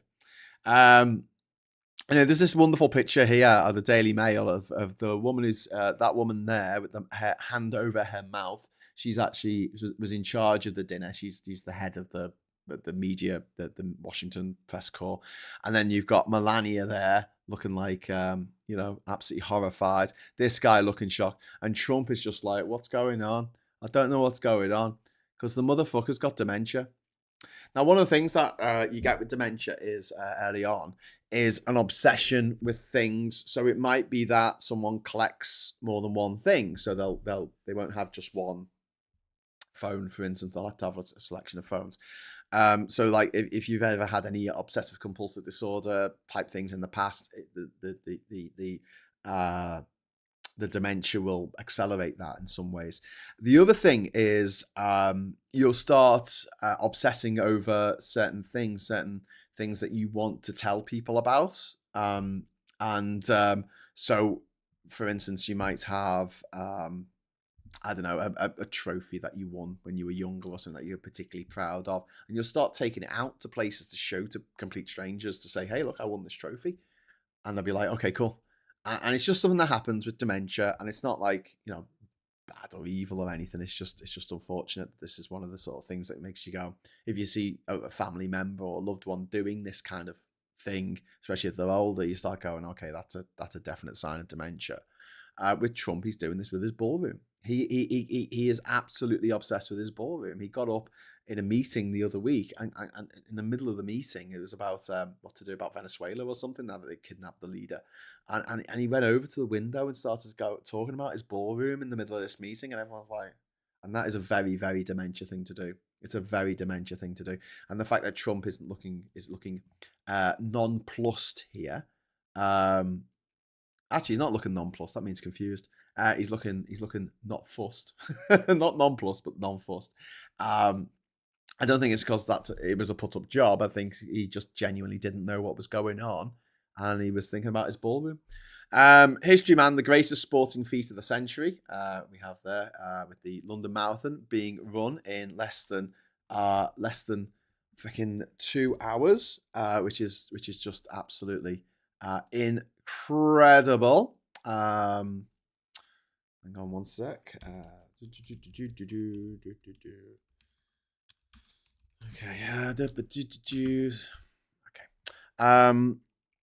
Okay, and then we've got party flyers misleading voters before May polls, election leaflets, sometimes providing grotesque information about how to vote tactically in the May elections using national polling data, dodgy bar charts and doorstep surveys to support claims about parties' chances of winning. I think everyone's doing that, but I mean, I always say if your opponent starts cheating and they created the world in which we live, then you've just got to cheat harder, haven't you? Washington in shock after Trump press gala shooting. And we've got Heart and Souls Help Marathon winner talking about Sebastian Saw there, smashing the 2-hour barrier, which is just fucking amazing. He was 1 hour, 59 minutes and 30 seconds. Absolutely phenomenal. So to be clear, no one's ever run a real marathon under normal marathon conditions in less than 2 hours ever. And then also Kelvin Kiptum also won. Also smashed the 2 hour battery. The 2 hour battery, the 2 hour fucking barrier. God, I can't even talk anymore. I don't know what's happening to me. going mad in my old age. We just cover Trump's face there because it's disgusting. Trump hails brave king for visiting US after shooting. Yeah, it's very brave to visit America. God, the people who run the Visit America site must be fucking... Visit USA site must be fucking freaking out right now. Poor bastards. PM's plan to get referral to Sleaze inquiry voted down. Sir Keir Starmer is drawing up plans to make Labour MPs vote down any attempt to refer him to a parliamentary Sleaze inquiry over the appointment of Lord Mendelsohn. So this is going to be a thing where Labour put up a bit of a fight and then probably collapse, as they often do. Helmer insulted war heroes. Lord Helmer launched an embittered attack on British soldiers after his war crimes case against them was exposed as a lie. Okay, whatever. Trump assassination attempts forced King to alter state visit. I was yards away from president as gunmen bolted towards him. We've got Met opens case on McSweeney's phone. McSweeney's phone is going to become the new Hillary's emails, isn't it? Safety rules put brakes on Hogwarts Express. A steam train that has been carrying Harry Potter fans through some of Britain's most spectacular countryside for decades may be nearing the end of the line. See, it says Britain and not Scotland. Funny that, isn't it? The Jacobite, also known as Hogwarts Express, operates twice daily through the summer in Scotland. Now, health and safety rules are putting the future of the service in doubt after its 70-year-old carriages were outlawed because their doors do not have central locking and lacked air conditioning. Okay. Russian spies hack German MPs' phones. Doesn't surprise me. Blue on blue. Troubled Chelsea will face Man City in the FA Cup final. Cool. And then we've got King flies into US with extra security with gunmen after gunman fails to shoot Trump. And then there's Terry's gold there with Pratchett's Discworld continues to shine. A fellow hat wearer of the parish, like Terry Pratchett. Anyway, has everyone seen the statue of Terry Jones that's been put up in Conway? And he's playing the piano. He's playing the piano and he's naked, and you can come and feel his bum. Fucking boss. And he's got a typewriter. There's the keyboard of his piano, and that's all like this. And then he's got a tie that goes and looks fucking boss. I'm gonna make a trip to Conway soon so I can go fondle his bottom. The only ballroom I care about is the comfortable spaciousness of my underpants and trousers. Have already voted Green and only had a leaflet from Labour today and Reform a week ago, which posted back to their free post, says Mr. Tisk. Yeah, that's the way to do it.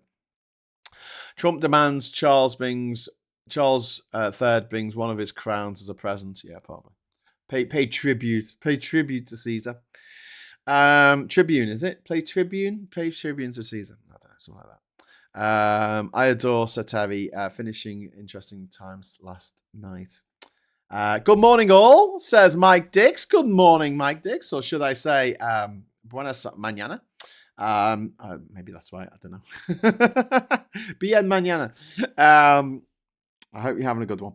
The Chinese robot record winner fell over many times and was picked up and restarted many times. Had a remote driver running behind it. All fake. Chinese robots are crap, says Andrew Ray. So there you go. Fucking crap.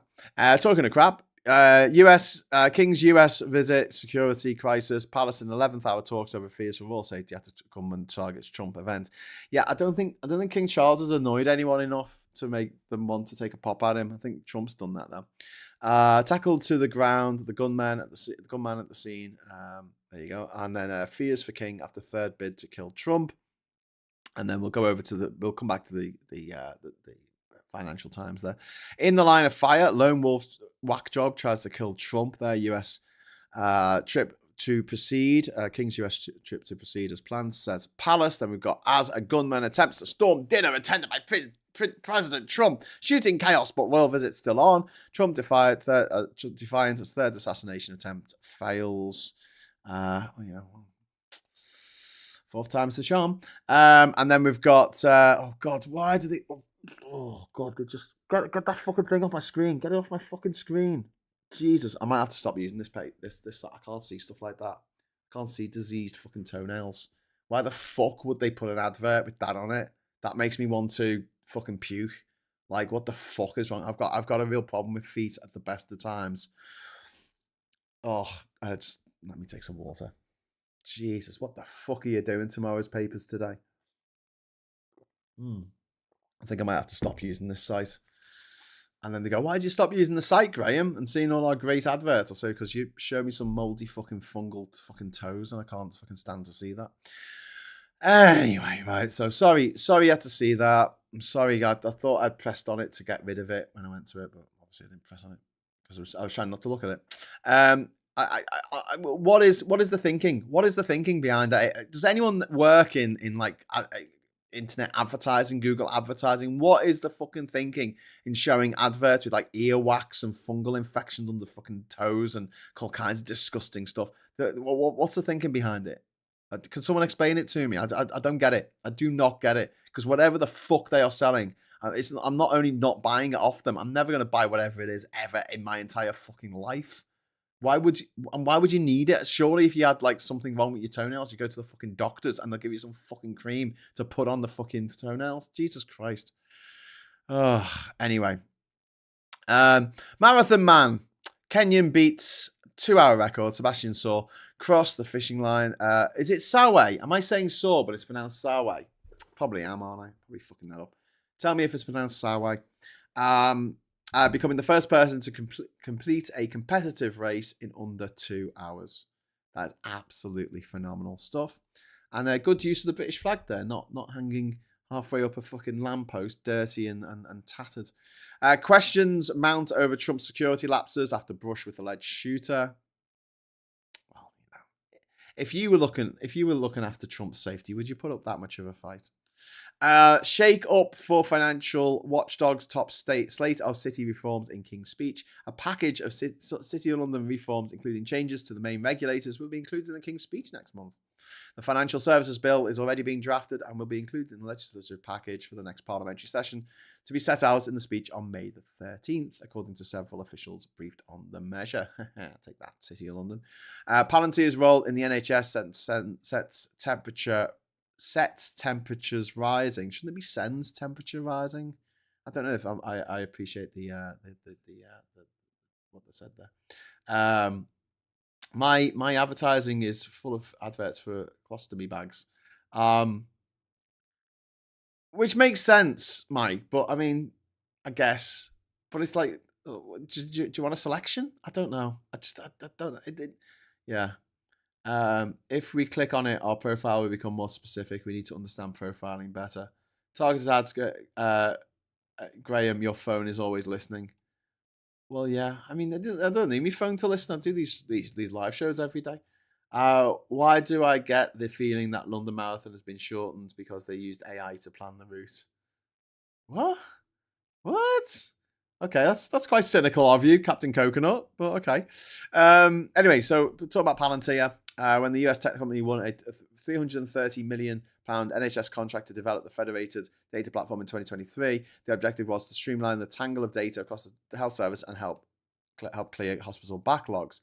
Palantir's supporters, including the health secretary, the balloon-faced fucking wanker, Wes Streeting, argue it's absolutely critical to the future of the NHS, but critics say the tools are less capable than some existing systems and the £1 billion bill is not worth the cost, which I totally agree with. Claude Mythos sets off surge in software patches. Anthropic's AI tool is driving a flood of technical updates, risking the exposure of key infrastructure to hackers and promoting cybersecurity chiefs to demand better link-ups between governments and business. Reeves resets growth push. The Chancellor is preparing to map out a fresh drive for fiscal discipline. Planning reform and closer ties with the EU in an effort to reassure MPs after expected local election defeat next week. Central banks hang back. The US Federal Reserve, Bank of Japan, European Central Bank, and Bank of England are all widely expected to hold off on rate rises this week as convulsions continue to grip the energy market. We've got the banks braced for tax rises. Lenders are building financial models to factor in tax rises as expectations mount. Keir Starmer may soon be replaced by a more left-wing prime minister. Bezos lab looks to Britain. Project Prometheus, Jeff Bezos' artificial intelligence lab, is in talks to take office space in the Jellicoe building. at King's Cross in London. Whoop-de-fucking-do. US defense shares sold off. Shares in Lockheed Martin, RTX, Northrop Grumman, L3 Harris, and General Dynamics have fallen since the Iran war began as factory bottlenecks and budget doubts spook investors. So the war hasn't even been good for the merchants of death. The war profiteers are not even making much money out of this fucking war. Challenges to Netanyahu. Former Prime Ministers Naftali Bennett and Yair Lapid are to merge their political parties ahead of this year's Israeli election in an effort to unseat the long-serving Benjamin Netanyahu, long-serving war criminal. I'll have you know. Route will be exact, says Mr. Tusk. Don't let Han Solo do the marathon. He'll run it in 12 miles. Very good reference there. Deep cut to Star Wars and the fact that parsec is a unit of distance, not time.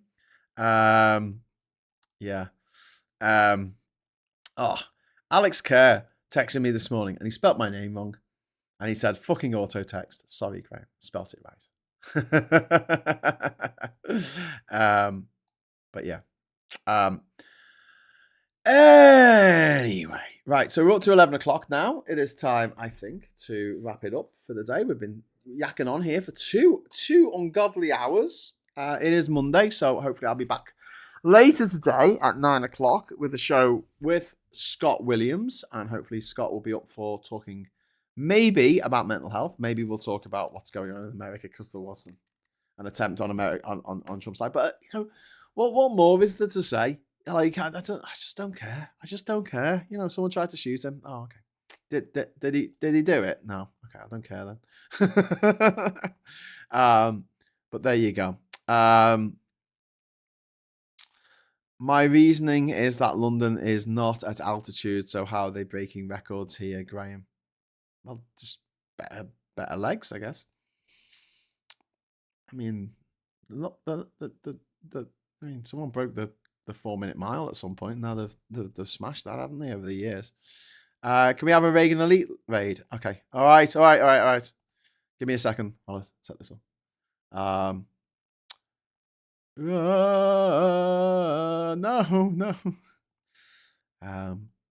I like my title today, Orange Snotgoblin. It's a nice way to describe Trump, isn't it? Snotgoblin.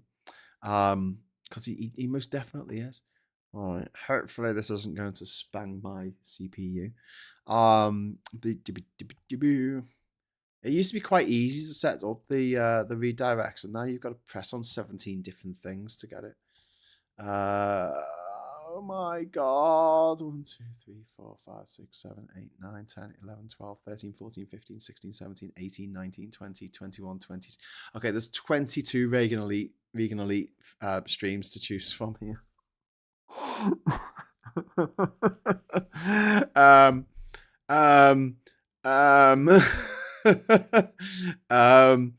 Just give me a moment. Graham once traveled the globe in less than 12 parsecs. I did actually. That's very true. Parsecs is a long way. Al hasn't asked for a Reagan raid. Yes, she has. Oh, well, that came before. Those messages came at exactly the same time.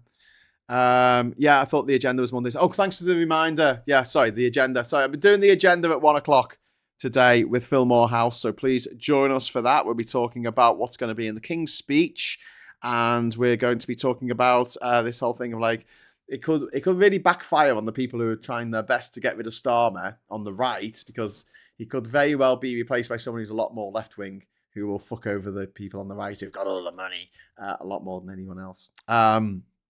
So yeah, agenda at 1 o'clock today, me and Phil Morehouse, so please join us for that. I'm going to quickly go and grab some breakfast because I'm bloody starving. Just give me a minute. Okay, I can do that one. It's the 27th today, isn't it? Yeah. Okay, right, done that, Regan Elite. Okay, so if you keep watching, you will be magically transported over to Regan Elite's stream without you having to do anything. You just sit there. Brilliant. Awesome. And when you get over there, say hello from me, and then get back here. 1 o'clock sharp for me and Phil to be doing the agenda, setting the agenda for the week in a bit of a change from the usual scheduling where it used to be on a Friday, which wasn't really an agenda. It was kind of like, it didn't set an agenda, but now we can talk about all the stuff that happened last week and all the stuff that happened over the weekend and what's going to happen in the week ahead, what's coming up on the agenda at 1 o'clock. That's the thinking anyway. I told you I need someone else to do me marketing for me. But yeah, is that a mega parsec? Laters all, have the best day you can and try to be nice out there, says Martin Harrow. Oh, that's really lovely. And I hope everyone has a great day, no matter what you get up to today. I hope to see you at 1 o'clock. If not, whatever you're doing, whatever you're getting up to, have a great time doing it. And thanks for the super chats. Thank you for watching. Consider joining the channel because it's always nice to join the channel. You get a little rose after your name and your name in the credits. I update it. I still need to do that. But also, if you're not subscribed, please give us a like, whether you're subscribed or not. If you're not subscribed, please subscribe to the channel. And please, if you are subscribed, one little last thing, please hit the bell notification. I don't put out too much stuff. It's just once or twice, sometimes 3 times a day, 3 times a lady. And if you get that ping in your pocket, you'll know that we're going to go live, and you won't miss a thing. Just like Aerosmith, who didn't want to miss a thing. Take care and be kind, peeps and pipettes. I'm off to shout at the plumber. Brilliant. All right, you have a great time, Gallifreyan men, and as for the rest of you, you have a great time too. Say hello to Vegan Elite for me, and until I see you again, I'll say hello, good evening, welcome, and goodbye. Bye.